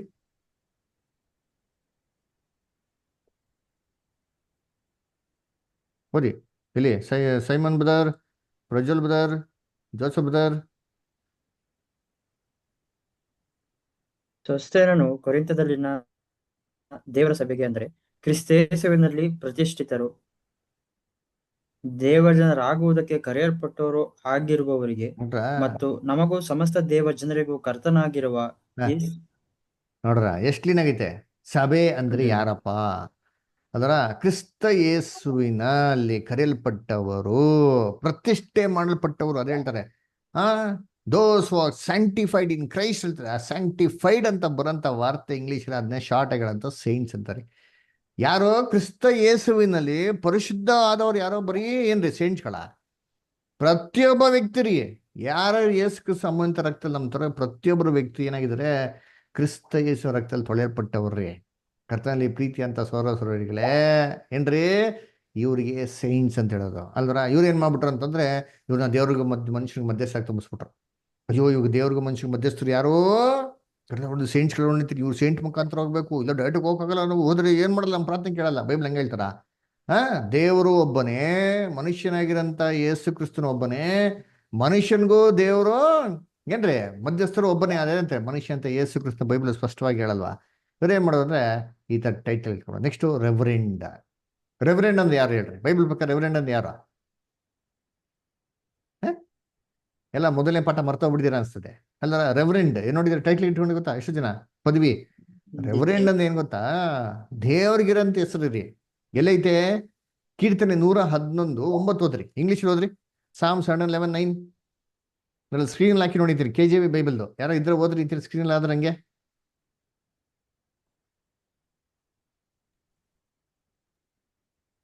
He sent redemption unto his people. He hath commanded his covenant forever. Holy and reverend is his name. ನೋಡ್ರ, holy and reverend is his name. ದೇವ್ರ ಹೆಸರು ಅಂತಾರೆ ಅದರ ಭಯಂಕರನು ಅಂತ ಹೇಳ್ತಾರೆ. ದೇವ್ರಿಗೂ ಮನುಷ್ಯನಿಗೆ ಈಕ್ವಲ್ಲ. ಯೋಚನೆ ಮಾಡಿದ್ರಿ, ಮನುಷ್ಯ ದೇವದೂತನ ಸ್ವಲ್ಪ ಕಮ್ಮಿಯಾಗಿ ಮಾಡಲ್ಪಟ್ಟಿದ್ದನ್ರಿ. ಅವನು ಪಾಪದ ಬಿದ್ದಿರಂತ ಮನುಷ್ಯನ್ಕಿನ್ನ ಮೋಸ ಅಂತೀನಿ ಅದರ. ಹಂಗಿರ್ಬೇಕಾದ್ರೆ ಇವ್ರಿಗೂ ದೇವ್ರಿಗೆ ಈಕ್ವಲ್ಲ. ಕರ್ತನಲ್ಲಿ ಪ್ರೀತಿ ಅನ್ಸಗಳೇ ಮನುಷ್ಯಂಗಿರಂತ ಟೈಟ್ಲ್ ಇವತ್ತು ಇಟ್ಕೊಂಡ್ರೆ ಮನುಷ್ಯ ಬಿಡಲ್ಲ ರೀ. ಡಾಕ್ಟರ್ ರಾಜ್ಕುಮಾರ್ ಅಂದ್ರೆ ಅಣ್ಣವ್ರ ಪದವಿ ನಾವ್ ಇಟ್ಕೊಂಡು ನಂಬಿಡ್ತಾರ. ಡಾಕ್ಟರ್ ರಾಜ್ ಅಂತ ನಮ್ಮ ಹೆಸರು ಪಕ್ಕ ಇಟ್ಕೊಂಡ್ರೆ ಬಿಡ್ತಾರೆ ಜನಗಳು, ಧರ್ಮ ಹೊಡಿಲ್ವಾ? ಹಂಗಿರ್ಬೇಕಾದ್ರೆ ಮನುಷ್ಯಂಗಿರಂತ ಪದವಿ ಇಟ್ಕೊಂಡ್ರೆ ಹೆಂಗ್ರಿ ನ್ಯಾಯ? ಆಮೇಲೆ ಏನ್ ಮಾಡಿದ್ರು, ಇದನ್ನ ಇನ್ನೂ ಶ್ರೇಷ್ಠವಾಗಿ ಮಾಡ್ಕೊಳಕ್ಕೋಸ್ಕರ ಏನ್ ಮಾಡ್ರಿ, ಒಂದು ವಿಭಿನ್ನವಾಗಿ ಸಭೆಯಲ್ಲಿ ಬರಕ್ ಶುರು ಮಾಡಿದ್ರು. ತುಂಬಾ ಒಂದು ಶ್ರೇಷ್ಠವಾಗಿ, ತುಂಬಾ ಗಂಭೀರತೆಯಿಂದ ಅದರ ಜನಗಳ ಮುಂದೆ ಏನ್ರಿ ಸುಮ್ಮನೆ ಒಂಥರ ಅದರ ಏನ್ರಿ ಇದು ನೋಡಕ್ ಹೆಂಗಾಗ್ಬಿಡ್ತು ಅಂದ್ರೆ, ಸಭೆಯಲ್ಲಿ ಭಯಭಕ್ತಿ ಒಟ್ಟೋಗ್ಬಿಡ್ತು. ನಿಜವಾದ ಭಯಭಕ್ತಿ ಒಟ್ಟೋಗ್ಬಿಡ್ತು. ಏನಾಗ್ಬಿಡ್ತು ಸಭೆಯಲ್ಲಿ ಬಿಟ್ಟು ಆಡಂಬರ ತರ ಭಯಭಕ್ತಿ ಬಂದ್ಬಿಡ್ತು. ಹೆಂಗ್ ಬರಕ್ ಶುರು ಮಾಡೋದಂತಂದ್ರೆ, ಇವಾಗ ಸರ್ಕಸ್ ಅಲ್ಲಿ ಬರ್ಕೊಂಡಿರ್ತೀನಿ ಅಥವಾ ರೆಡ್ ಕಾರ್ಪೆಟ್ ಅಲ್ಲಿ ಹೀರೋ ಹೀರೋಯಿನ್ಗಳು ಬರ್ಕೊಂಡಿರ್ತೀನಿ. ಆ ಥರ ಡಿಫ್ರೆಂಟ್ ಆಗಿ ಏನ್ರಿ ಬರೋಕ್ಕೆ ಶುರು ಮಾಡಿದ್ರು. ಆವಾಗ ಜನಗಳಿಗಿಂತ ಮುಖ್ಯತ್ವ ಎಲ್ಗೊಟ್ಟೋಯ್ತಂತೆ ಸೀದಾ ಈ ಒಂದು ವ್ಯಕ್ತಿಗಳು. ಹೀಗೆ ಇರ್ಬೇಕಾದ್ರೆ ರೋಮಲ್ಲಿ ಒಬ್ಬ ಅಧಿಪತಿ ಇದ್ದ. ಅವನ ಹೆಸರು ಏನಪ್ಪಾ ಅಂದ್ರೆ ಕಾನ್ಸ್ಟ್ಯಾಂಟೀನ್ ಅಂತ ಅಂದ್ಬಿಟ್ಟು. ಇಡೀ ಜಗತ್ತಿಗೆ ಕ್ಯಾಪಿಟಲ್ ಯಾವ್ದಪ್ಪ ಅಂದ್ರೆ ಅವಾಗ ರೋಮ್, ಅದರ ಎಂಪರರ್ ಕಾನ್ಸ್ಟ್ಯಾಂಟಿನ್ ಅಂತಿದ್ದ. ಇವನು ಒಂದ್ಸತ ಯುದ್ಧಕ್ಕೆ ಹೋಗ್ಬೇಕಾದ್ರೆ ಅವನು ಏನೋ ಕನ್ಸಲ್ಲಿ ನೋಡ್ತಾನೆ, ದರ್ಶನ ತರ ಕಾಣಿಸ್ತಾರೆ, ಒಂದು ಶಿಲ್ಬೆ ನೋಡ್ಬಿಡ್ತಾನೆ. ಅದರಿಂದ ಯುದ್ಧ ಗೆದ್ಬಿಡ್ತಾನೆ. ಆ ಗೆದ್ದಿದ ತಕ್ಷಣ ಅವ್ನು ಏನ್ ಮಾಡ್ತಾನೆ, ಬಂದು ಎಂಕ್ವೈರಿ ಮಾಡ್ತಾನೆ, ಶಿಲ್ಬೆ ಅಂದ್ರೆ ಏನಪ್ಪಾ ಅಂತ ಎಂಕ್ವೈರಿ ಮಾಡಿದಾಗ ಅಯ್ಯೋ ಅದು ಕ್ರಿಶ್ಚಿಯನ್ಸ್ ಅಂತ ಗೊತ್ತಾಗ ಏನ್ ಮಾಡ್ತಾನೆ, ಇವನು ಕನ್ವರ್ಟ್ ಆಗ್ಬಿಡ್ತಾನೆ. ಇವನ್ ಕನ್ವರ್ಟ್ ಆಗಿದ್ದು ಸತ್ತಿದ ಮೇಲೆ ಕ್ರಿಸ್ತನ ಮೇಲೆ ಇರೋಂಥ ಪ್ರೀತಿ ಎಲ್ಲ ರೀ. ಸುಮ್ಮನೆ ಏನೋ ಆಯ್ತು ಅಂದ್ಬಿಟ್ಟು ಅದು ಏನಂತ ಅರ್ಥನೂ ಗೊತ್ತಿಲ್ಲ ಅಂತದಿಲ್ಲ. ಅದಕ್ಕೆ ಏನ್ ಮಾಡ್ತಾನೆ ಇವನು ಕ್ರಿಶ್ಚಿಯನ್ ಆಗಿ ಕನ್ವರ್ಟ್ ಆಗ್ಬಿಡ್ತಾನೆ. ಯಾವಾಗ ಇವನು ಕ್ರಿಶ್ಚಿಯನ್ ಆಗಿ ಕನ್ವರ್ಟ್ ಆಗ್ತಾನೋ ಎಲ್ಲಾ ಪ್ರಜೆಗಳಿಗೆ ಆಫರ್ ಕೊಡ್ತಾನೆ. ನೀವೆಲ್ಲ ಕ್ರಿಶ್ಚಿಯಾನಿಟಿ ಕನ್ವರ್ಟ್ ಆದ್ರೆ ನಿಮ್ಗೆಲ್ಲ ಏನ್ ಮಾಡ್ತೀನಿ, ಮದುವೆ ಮಾಡಿಸ್ತೀನಿ, ಕೆಲಸ ಕೊಡ್ತೀನಿ, ರಾಜ್ಯದಲ್ಲಿ ಜಾಗ ಕೊಡ್ತೀನಿ, ಮನೆ ಕೊಡ್ತೀನಿ, ಎಲ್ಲಾ ರೀತಿ ಕೊಡ್ತೀನಿ ಅಂತ ಏನ್ ಮಾಡ್ತಾನೆ ಆಫರ್ ಕೊಟ್ಟಾವಾಗ ಏನ್ರಿ, ರೋಮಲ್ಲಿರೋಂಥ ಎಲ್ಲಾ ಜನಗಳು ರಾಜ ಕನ್ವರ್ಟ್ ಆದ್ಬಿಟ್ಟು ಇವರೆಲ್ಲ ಕನ್ವರ್ಟ್ ಆಗಿ ಶುರು ಆಗ್ಬಿಡ್ತಾರೆ. ಅವಾಗ ಸಭೆ ಏನಾಗ್ಬಿಡ್ತು, ಜನಗಳು ಜಾಸ್ತಿ ಆಗ್ಬಿಟ್ರು. ಚೆನ್ನಾಗಿ ಜ್ಞಾಪಕ ಇಟ್ಕೊಳ್ಳಿ, ಅಲ್ಲಿವರೆಗೂ ಸಭೆ ಹೆಂಗಿತ್ತಪ್ಪ ಅಂತಂದ್ರೆ ತುಂಬಾ ಸ್ವಲ್ಪ ಜನ ರೀ, ಏನ್ರಿ ಎಲ್ಲ ಮನೇಲಿ ಸೇರೋರು. ಇವಾಗ ಜನಗಳು ಜಾಸ್ತಿ ಆಗಿದ ತಕ್ಷಣ ಸಭೆ ದೊಡ್ಡದಾಗಿ ಕಟ್ಟಬೇಕು. ಅವಾಗ ರಾಜ ನಾನು ಕಟ್ಟಿಸ್ಕೊಡ್ತೀನಿ ಅಂತ ಯೋಚನೆ ಮಾಡ್ರಿ. ರಾಜ ಸಭೆ ಕಟ್ಟ ಹೆಂಗ್ ಕಟ್ತಾನಪ್ಪ, ಹೆಂಗ್ ಕಟ್ತಾನೆ? ಅವನು ಸ್ಟ್ಯಾಂಡರ್ಡ್ ಪ್ರಕಾರ ದೊಡ್ಡ ಕಟ್ಟಕ್ಕೆ ಶುರು ಮಾಡೋದು. ಅದಕ್ಕೆ ದೊಡ್ಡ ಕೆಥಿಡ್ರಲ್ಗಳು ಬಂತು. ಇವಾಗ ಇಂಗ್ಲೆಂಡ್ ಅಲ್ಲಿ ಹೋದ್ರೆ, ಯುರೋಪಿಯನ್ ಕಂಟ್ರೀಸ್ ಅಲ್ಲಿ ಎಲ್ಲ ಕೆಥಿಡ್ರಲ್ ನೋಡ್ತೀವಿ. ಎಲ್ಲ ಕಟ್ಟಿದ್ ಯಾರು? ಆ ಕಾಲದ ರಾಜರುಗಳು ಅಲ್ಲರ. ಯಾಕೆ ಅಂದ್ರೆ ರಾಜ್ಯದ ಸ್ಟೇಟಸ್ ತಕ್ಕಂತೆ ಮಾಡೋದು ಕರೆಕ್ಟ್ ಅವನು ಶುರು ಮಾಡ್ತಿದ್ದ. ಆಮೇಲೆ ಏನ್ ಮಾಡೋದು ಅಂದ್ರೆ, ಈ ಸಭೆಯಲ್ಲಿರೋಂಥ ಜನಗಳೆಲ್ಲ ಬಂದವರು ಕಟಚಾರಕ್ಕೆ ಬಂದವರು, ಯಾರು ಕ್ರಿಸ್ತನ ಮೇಲೆ ಬೈಬಲ್ ಅಂತ ಪ್ರೀತಿಯಿಂದ ಬಂದೇ ಇಲ್ಲ ರೀ. ಇವಾಗ ಜನಗಳು ಏನ್ ಮಾಡಿದ್ರು ಅಂದ್ರೆ ಸಭೆಗೆ ಬರೋಕ್ಕೆ ಕಮ್ಮಿ ಆಗ್ಬಿಟ್ರು.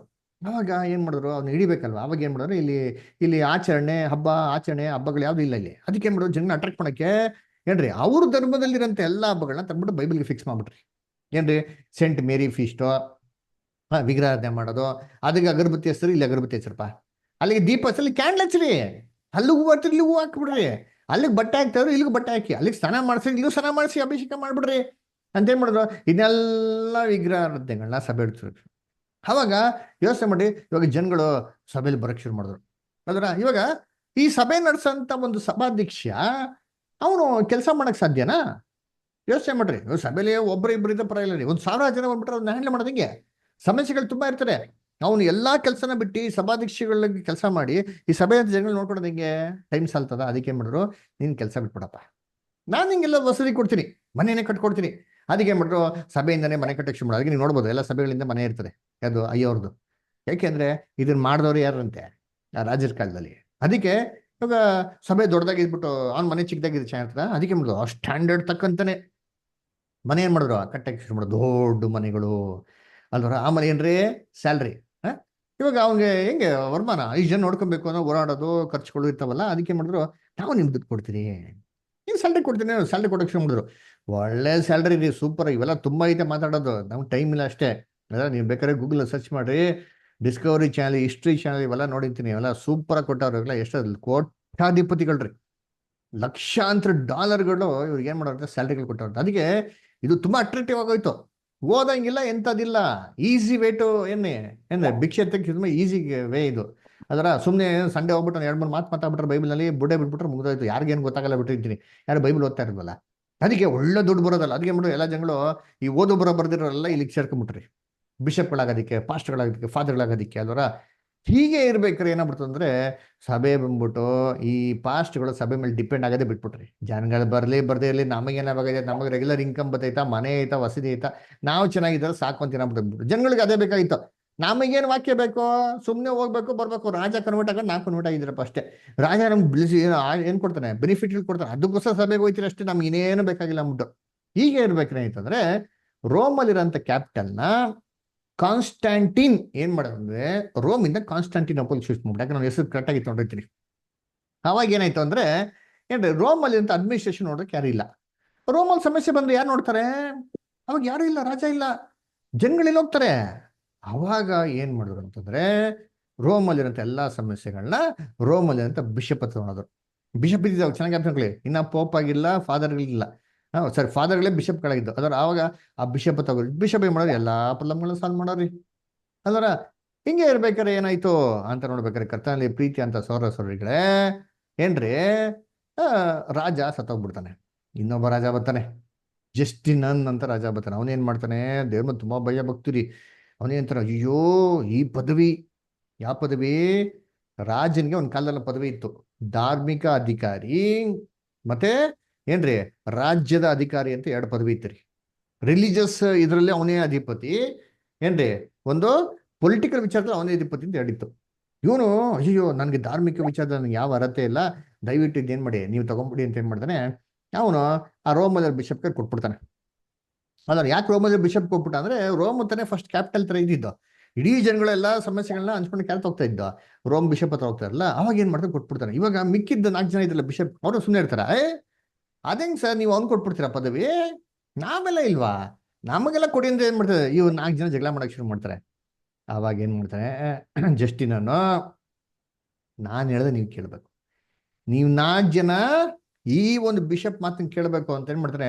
ಅವಾಗ ಆ ಬಿಷಪ್, ರೋಮದಂತ ಬಿಷಪ್ಗೆ ಫಸ್ಟ್ ಟೈಮ್ ಅಭಿಷೇಕ ಮಾಡಿ ಪೋಪ್ ಅಂತ ಏನ್ ಮಾಡ್ತಾನೆ, ಅನ್ನೋ ಅಧಿಕಾರ ಕೊಡ್ತಾನೆ. ಅದರ ಆವಾಗೆ ಪೋಪ್ ಅಂತ ಬಂದಿದ್ದು. ಪೋಪ್ ಅಂದ್ರೆ ಏನು, ಲ್ಯಾಟಿನ್ ನಲ್ಲಿ ಪಪ್ಪ. ನಿಮಗೆಲ್ಲರಿಗೂ ಅಪ್ಪ ಅವನೇ, ಅವ್ನು ಹೇಳ್ದೆ ನೀವು ಕೇಳಬೇಕು, ನೀವು ಹೇಳ್ದೆ ಅವ್ನು ಕೇಳೋದಲ್ಲ ಅಂದ್ಬಿಟ್ಟು. ಕೇಳಿದ್ರೆ ಸರಿ, ಇಲ್ಲ ನಿಮ್ಮನ್ನೆಲ್ಲರೂ ತೆಗೆದಾಕ್ತೀನಿ ಅಂತ ಹೇಳಿದ ತಕ್ಷಣ ಎಲ್ಲ ತೆಪ್ಪಕಾಗ್ಬಿಡ್ತಾರೆ ಬಿಷಪ್ಗಳು. ಈ ರೀತಿ ಪಪ್ಪ ಅಂತ ಬೈಬಲ್ ಬಂದಿದ್ದು, ಈ ರೀತಿ ಪೋಪ್ ಅಂತ ಬಂದಿದ್ದು. ಫಾದರ್ ಅಂತ ಹೆಸರಿಟ್ಕೊಂಡ್ಬಿಡಂದ್ರೆ ಇನ್ನ ಪೋಪ್ ಅಂತ ಲ್ಯಾಟಿನ್ ಭಾಷೆ ಇಟ್ಕೊಂಡ್ರೆ ಎರಡು ಒಂದೇ ತಾನೆ. ಎಷ್ಟು ವಿರುದ್ಧವಾಗಿದೆ ಅಂತೀನಿ. ಆಮೇಲೆ ಏನ್ ಮಾಡೋದು ಅಂದ್ರೆ ಏನ್ರಿ, ಎಷ್ಟೋ ಟೈಟ್ಲ್ಗಳ್ರಿ, ಹೋಲಿ ಫಾದರ್ ಆಫ್ ಫಾದರ್ಸ್ ಅಂತೆ. ಫಸ್ಟ್ ಆಫ್ ಆಲ್ ಪಾಪಿಗಳು ನಾವು, ಪರಿಶುದ್ಧರು ಯಾರು ಇಲ್ಲ. ಅದರಲ್ಲಿ ಪರಿಶುದ್ಧವಾಗಿರೋ ತಂದೆಗಳಿಗೆ ತಂದೆ ಅಂತೀರಿ. ಆಮೇಲೆ ಏನ್ರಿ, ಪಾಸ್ಟರ್ಗಳಿಗೆ ಪಾಸ್ಟರ್ ಅಂತೀರಿ. ಅದರ ಎಲ್ಲಾ ತಲೆಗಳಿಗೆ ತುಂಬಾ ಶ್ರೇಷ್ಠವಾಗಿರಂತ ತಲೆ, most divine of all heads, ಕ್ರಿಸ್ತರಂತಿವ್ರು ಏನ್ರಿ. ಅದಕ್ಕೆ ತಮಿಳ್ ಹೇಳ್ತಾರೆ ಪೋಪ್ ಆಂಡವರ್ ಅಂತ ಹೇಳ್ತಾರೆ, ಕೇಳಿದಿರಾ? ಪೋಪ್ ಆಂಡವರ್ ಏನ್ರಿ, ಕ್ರಿಸ್ತನು ಮಗನಾಗಿ ಹೊಟ್ಟೋಗ್ಬಿಟ್ಟು ದೇವ್ರಿಗೆ ಮಗ ಇಲ್ಲ ಭೂಲೋಕದಲ್ಲಿ, ನಾವೇ ದೇವ್ರ ಮಕ್ಕಳು, ನಾವು ಕ್ರಿಸ್ತನು ಅಂತ ಹೇಳ್ಬಿಡ್ತೀವಿ. ಇವ್ರು ಕ್ರಿಸ್ತನು ಅಂತ ಹೇಳ್ಕೊಳಕ್ಕೆ ಶುರು ಮಾಡ್ಬಿಟ್ರು. ಅಬ್ರಾಹಂ ಅಂತರಿ, ಮೆಲ್ಕಿಸೆಡೆಕ್ ಅಂತರಿ, ಮೋಸೆಸ್ ಅಂತರಿ, ಮಹಾಜಿಕಂತೆ. ಅದಕ್ಕೆ ಮಹಾಜಿಕನ್ ಡ್ರೆಸ್, ಮಹಾಜಿಕಂತ ಡ್ರೆಸ್ ಆ ಥರ ಏನ್ ಮಾಡೋದು, ಗ್ರ್ಯಾಂಡ್ ಆಗಿ ಚೆಂಡುದಲ್ಲೇ ಮಾಡ್ಕೊಂಡು ಡ್ರೆಸ್ಗಳೇ ಮಾಡೋದು, ಹಾಕೊಳೋದು ಅಲ್ವರ. ಆವಾಗ ಏನಪ್ಪ ಮಾಡೋದ್ರೆ ಬೈಬಲ್ ನಿಂತಿರೋದು ಎಲ್ಲ ತಂದ್ರು. ಕನ್ಫೆಷನ್ ಮಾಡೋದಂದ್ರೆ ಪಾಪಗಳನ್ನೆಲ್ಲ ಪರಿಹಾರ ಮಾಡೋ ಚೀಟಿಗಳಂತೆ, ಪರಲೋಕಕ್ಕೆ ನರಕಕ್ಕಂತ ಚೀಟಿಗಳಂತೆ, ಇವೆಲ್ಲ ಏನ್ರಿ, ಇವೆಲ್ಲ ತರಕ್ಕೆ ಶುರು ಮಾಡಿದ್ರು. ಬೈಬಲ್ ಉಪದೇಶಗಳನ್ನ, ಇಲ್ದಿರಂತ ಉಪದೇಶಗಳನ್ನ. ಹೀಗೆ ಇರ್ಬೇಕಾದ್ರೆ ಏನಾಯ್ತಂದ್ರೆ, ರೋಮಿಗೆ ಯಾರಪ್ಪ ಅಟ್ಯಾಕ್ ಮಾಡಕ್ ಶುರು ಮಾಡಿದ್ರು ಅಂತಂದ್ರೆ ಬಾರ್ಬೇರಿಯನ್ಸ್. ನೋಡಿ ಫೋಟೋ ನೋಡ್ತೀವಿ ಗೊತ್ತಾ, ಬಾರ್ಬೇರಿಯನ್ಸ್ ಹೆಂಗೆ ಅಂತಂದ್ರೆ ಬುಚಸ್ರಿ, ಕಟ್ಟಿಕರಿ, ಕಟ್ ಮಾಡೋ ಬಿಸಾಕಂತಾರು. ಅದರ ಏನಂತಂದ್ರೆ ಇವ್ರು ಯುದ್ಧಕ್ಕೆ ಬರ್ಬೇಕಾದ್ರೆ ರೋಮನ್ಸ್ ಎಲ್ಲ ಮುಟ್ಟು ಡಿಸೆಂಟ್ ಡ್ರೆಸ್ ಹಾಕೊಂಡ್ಬರೋರಿ, ಏನ್ರಿ ನೀಟಾಗೆಲ್ಲ ಯೂನಿಫಾರ್ಮ್ ಎಲ್ಲ ಹಾಕೊಂಡು, ಎಲ್ಲ ಆರ್ಮ್ಸ್ ಎಲ್ಲ ಹಾಕೊಂಡು, ಆರ್ಮರ್ ಎಲ್ಲ ಹಾಕೊಂಡು. ಈ ಬಾರ್ಬೇರಿಯನ್ಸ್ ಹಂಗಲ್ಲ ರೀ, ಮನೇಲಿ ಏನಿತ್ತು ತಂದ್ಬಿಡೋರು, ಗಡ್ಪಾರೆ, ಕಡ್ಗ, ಈಟಿ, ಗುರಾಣಿ, ಏನ್ ಸಿಗ್ತಾರೋ ಹೊಡ್ಬಿಡೋರು ಇರ್ತೀನಿ ತಲೆಗೆ. ತಲೆ ನೆಗರಿಸ್ಬಿಟ್ರು ನೋಡಿರ್ತೀನಿ. ಅದರ ಇಲ್ಲಿ ನೋಡ್ಬೋದು ಫೋಟೋ ನೋಡಿರ್ತೀನಿ. ಅದರ ಏನ್ ಇಟ್ಕೊಂಡು ಹೊಡಿತಾ ನೋಡಿರ್ತೀನಿ. ಅದರ ತಲೆ ನೆಗರಿಸ್ಬಿಡ್ರಿ, ಒಂದೇ ಏಟಿಗೆ ಮನುಷ್ಯನ್ ಕೈ ಕಾಲೆಲ್ಲ ಕಟ್ಟಾಕ್ಬಿಡೋದ್ರಿ. ಇಷ್ಟು ಒಂದು ಫಿರೋಷಿಯಸ್ ಆಗಿರೋಂಥ ಬಾರ್ಬೇರಿಯನ್ಸು ಏನ್ರಿ, ಇವ್ರು ರೋಮ್ ಮೇಲೆ ಯುದ್ಧಕ್ಕೆ ಬಂದ್ರು. ರೋಮ್ ಸೋಲ್ಜರ್ಸ್ ಎದ್ಬಿಡೋರ್ರಿ, ಎದುರು ಬಿಡೋರು. ಅಯ್ಯೋ ಇವ್ರ ಕೈಲಿ ನಾವು ಯುದ್ಧಕ್ಕೆ ಹೋಗಲ್ಲ ಅಂತ ಅಂದ್ಬಿಟ್ಟು ಯಾವ ರಾಜ್ಯನೂ ಇವನ್ನ ಕಂಟ್ರೋಲ್ ಮಾಡಕ್ ಆಗ್ತಾ ಇರಲ್ಲ. ಅವಾಗ ಏನ್ ಮಾಡ್ತಾನೆ, ಪೋಪ್ ಕಂಟ್ರೋಲ್ ಮಾಡ್ಬಿಡ್ತಾನ್ರಿ. ಬಾರ್ಬೇರಿಯನ್ಸು ತುಂಬಾ ದೇವ್ರನ್ನ ಭಯ ಭಕ್ತಿ ಅಂತ ಜನಗಳು. ಸೀದಾ ಏನಿಲ್ಲ, ಪೋಪ್ ಬಂದ್ಬಿಟ್ಟು ಯುದ್ಧ ಭೂಮಿಯಲ್ಲಿ ನಾನು ದೇವ್ರ ಮಗನು, ನನಗೆ ದೇವ್ರ ಎಲ್ಲ ಅಧಿಕಾರ ಕೊಟ್ಟವ್ರೆ, ನನ್ನ ಲೆಫ್ಟ್ ಹ್ಯಾಂಡ್ ಅಲ್ಲಿ ನರ್ಕದ ಒಂದು ಆಶೀರ್ವಾದಗಳಿದೆ, ನರ್ಕದ ಶಾಪಗಳಿದೆ, ಸುಮ್ಮನೆ ಹಿಂಗಂದ್ರೆ ಮುಗಿದ ನರ್ಕ ಕೊಟ್ಟೈತೀರಾ ಅಂತಂದಾರೆ. ರೈಟ್ ಹ್ಯಾಂಡ್ ಅಲ್ಲಿ ಫುಲ್ ಬ್ಲೆಸ್ಸಿಂಗ್ಸ್ ಇದೆ, ಹಿಂಗಂತೆ ಫುಲ್ ಆಶೀರ್ವಾದಗಳು ದೇವ್ರು ಕೊಟ್ಬಿಡ್ತಾನೆ ಹಿಂಗಂದ. ಸುಮ್ಮನೆ ಮೂಢನಂಬಿಕೆಯಲ್ಲಿರೋಂಥ ಎಲ್ಲ ಬಾರ್ಬೇರಿಯನ್ಸು ಪೋಪಿಗೆ ಸೆಂಟರ್ ಆಗ್ಬಿಟ್ರಿ. ಜಸ್ಟಿನ್ ನೋಡ್ತಾನೆ, ಇದೇನಪ್ಪ, ನಾನು ಕತ್ತಿ ಇದರಿಂದ ಬೊಗ್ಸಕ್ ಆಗದಿರೋಂಥ ಜನಗಳನ್ನ ಬರೀ ಮಾತಿಂದ ಬೊಗ್ಗಿಸ್ಬಿಟ್ನಲ್ಲ ಅಂತ ಏನ್ ಮಾಡ್ತಾರೆ. ಇಷ್ಟೊಂದು ಪವರ್ ಇದೆಯಾ ಪೋಪ್ಗೆ ಅಂತ ಏನ್ ಮಾಡ್ತಾರೆ ಅಂದ್ರೆ, ತನ್ನಲ್ಲಿರೋಂಥ ಅಧಿಕಾರ, ಸಿವಿಲ್ ಪವರ್ ಇತ್ತು ನೋಡಿ, ಪೊಲಿಟಿಕಲ್ ಪವರ್, ರಾಜ ಅಂತ ಪದವಿ ತಗೋತಾ, ಇದನ್ನು ಯಾರು ಕೊಟ್ಬಿಡ್ತಾನೆ, ಪೋಪ್ ಕೊಟ್ಬಿಡ್ತಾನೆ. ಆವಾಗ ಪೋಪ್ ಏನಾದ್ರೆ ಆ ರಾಜ್ಯನಾಗ್ಬಿಟ್ಟ. ರಾಜನ್ ಬದಲಾಗಿ ಯಾರಪ್ಪ ಬಂದ್ಬಿಟ್ರು ಅಂದ್ರೆ ಪೋಪ್ ಬಂದ್ಬಿಟ್ರಿ. ಇಷ್ಟ ಬಂದಂತ ರಾಜನ್ನ ಪಟ್ಟಾಭಿಷೇಕ ಮಾಡೋದು ಪೋಪು, ಇಷ್ಟ ಬಂದಂತ ರಾಜನ್ನ ತೆಗೆದು ಬಿಸಾಕದು ಯಾಕೆ ಕೆಲಸ ಮಾಡಿದಾರೋ ಪೋಪ್ ಮಾಡ್ತಾ ಇದ್ರು. ಅದಕ್ಕೆ ಹೇಳ್ತಾರೆ ಯೇಸು ಕ್ರಿಸ್ತು ಅಂದ್ರೆ, ಈ ಒಂದು ಕೆಲಸನ ನೀನ್ ಸತ್ಯವೇದ ಮುಖಾಂತರ ನೋಡ್ಬೇಕ್ರೆ ದಾನಿಯೇಲ್ ಪುಸ್ತಕದಲ್ಲಿ ಓದು ಅಂತ ಹೇಳ್ತಾರೆ. ನೋಡಿ ಓದೋಣ, ಓದಿಂತೀನಿ. ಮತ್ತೆ 24:15, ಮ್ಯಾಥ್ಯೂ 24:15 ಓದ್ರಿ ಯಾರಾದ್ರ. ಮ್ಯಾಥ್ಯೂ 24:15. ಆದ್ದರಿಂದ ಪ್ರವಾದಿಯಾದ ದಾನಿಯೇಲನು ಹೇಳಿದಂತ ಹಾಳು ಮಾಡುವ ಅಸಹ್ಯ ವಸ್ತುವು ಪವಿತ್ರ ಸ್ಥಾನದಲ್ಲಿ ನಿಂತಿರುವುದನ್ನು ನೀವು ಕಾಣುವಾಗ. ನೋಡ್ರ, ಇದನ್ನು ಓದೋನ್ ಏನ್ ಮಾಡ್ಲಿ, ತಿಳಿದುಕೊಳ್ಳಲಿ. ಹಾಳು ಮಾಡಂತ ಅಸಹ್ಯ ವಸ್ತುವು ಪವಿತ್ರ ಸ್ಥಾನದಲ್ಲಿ ಅಂದ್ರೆ ಸಭೆಯಲ್ಲಿ ನಿಂತಿರೋ ನೀವು ನೋಡ್ಬೇಕಾದ್ರೆ, ಸಭೆಯಲ್ಲಿ ಈ ತರ ನಡೆಯುವಂಥ ವಿಚಾರಗಳನ್ನ ಗಮನಿಸ್ಬೇಕಾದ್ರೆ ಎಲ್ಲೋ ತಿಳ್ಕೊಬೇಕು. ದಾನಿಯೇಲ್ ಪ್ರವಾದನೆ ಅಂತ ಓದ್ ತಿಳ್ಕೊಳ್ಳಿ ಅಂತ ಹೇಳ್ತಾರೆ. ಅದನ್ನ ಕರ್ತನಲ್ಲಿ ಪ್ರೀತಿಗಳೇ ನಾವು ನೆಕ್ಸ್ಟ್ ಎಲ್ಲಪ್ಪ ಓದ್ಬೇಕು ಅಂದ್ರೆ ದಾನಿಯೇಲ್ ಪ್ರವಾದನೆ ಅಂತ ಓದ್ಬೇಕು. ಇದನ್ನ ನೆಕ್ಸ್ಟ್ ಬರೋಂಥ ವಾರದಲ್ಲಿ ದಾನಿಯೇಲ್ ಪ್ರವಾದನೆ ಗ್ರಂಥದಲ್ಲಿ ಎಲ್ಲಿ ಹೇಳ್ತಾರೆ ಅಂತಂದ್ಬಿಟ್ಟು ಅವೇನ್ ಮಾಡೋಣ, ನೋಡೋಣ. ಅದರಿಂದ ಕರ್ತನಲ್ಲಿ ಪ್ರೀತಿ ಅಂತ ಸ್ವರಗಳೇ ಏನ್ ಮಾಡೋದು, ಇವತ್ತಿನ ಕ್ಲಾಸನ್ನ ಇಲ್ಲಿ ಎಂಡ್ ಮಾಡೋಣ. ನೆಕ್ಸ್ಟ್ ಕ್ಲಾಸು ದಾನಿಯಲ್ ಪ್ರವಾದನೆ ಗ್ರಂಥ ಆಧಾರ ಮೇಲೆ ಇರ್ತಾರೆ. ದಯವಿಟ್ಟು ಎಲ್ಲ ಸಹೋದರಗಳು ಕರೆಕ್ಟಾಗಿ ನೆಕ್ಸ್ಟ್ ವಾರ 6:30 ಬರ್ಬೇಕಾಗಿರುತ್ತೆ. ಆಮೇಲೆ ನಮ್ಮ ಯೂಟ್ಯೂಬ್ ಚಾನಲ್ಗೆ ಸಬ್ಸ್ಕ್ರೈಬ್ ಮಾಡಿ. ಆಯ್ತಾ? ನಿಮ್ಗೆ ಏನೋ ಸಂದೇಹಗಳಿತ್ತು ಅಂತಂದ್ರೆ ಖಂಡಿತವಾಗೂ ಈ ಆಂಟಿಕ್ರೈಸ್ಟ್ ಪೂರ್ತಿ ಪಾಠ ಆಮೇಲೆ ನಾವೇನು ಮಾಡೋಣ, ಎಲ್ಲವನ್ನು ಡಿಸ್ಕಸ್ ಮಾಡೋಣ. ಓಕೆನಾ? ದೇವ್ರ ಈ ವಾಕ್ಯಗಳನ್ನ ಆಶೀರ್ವದಿಸ್ಲಿ.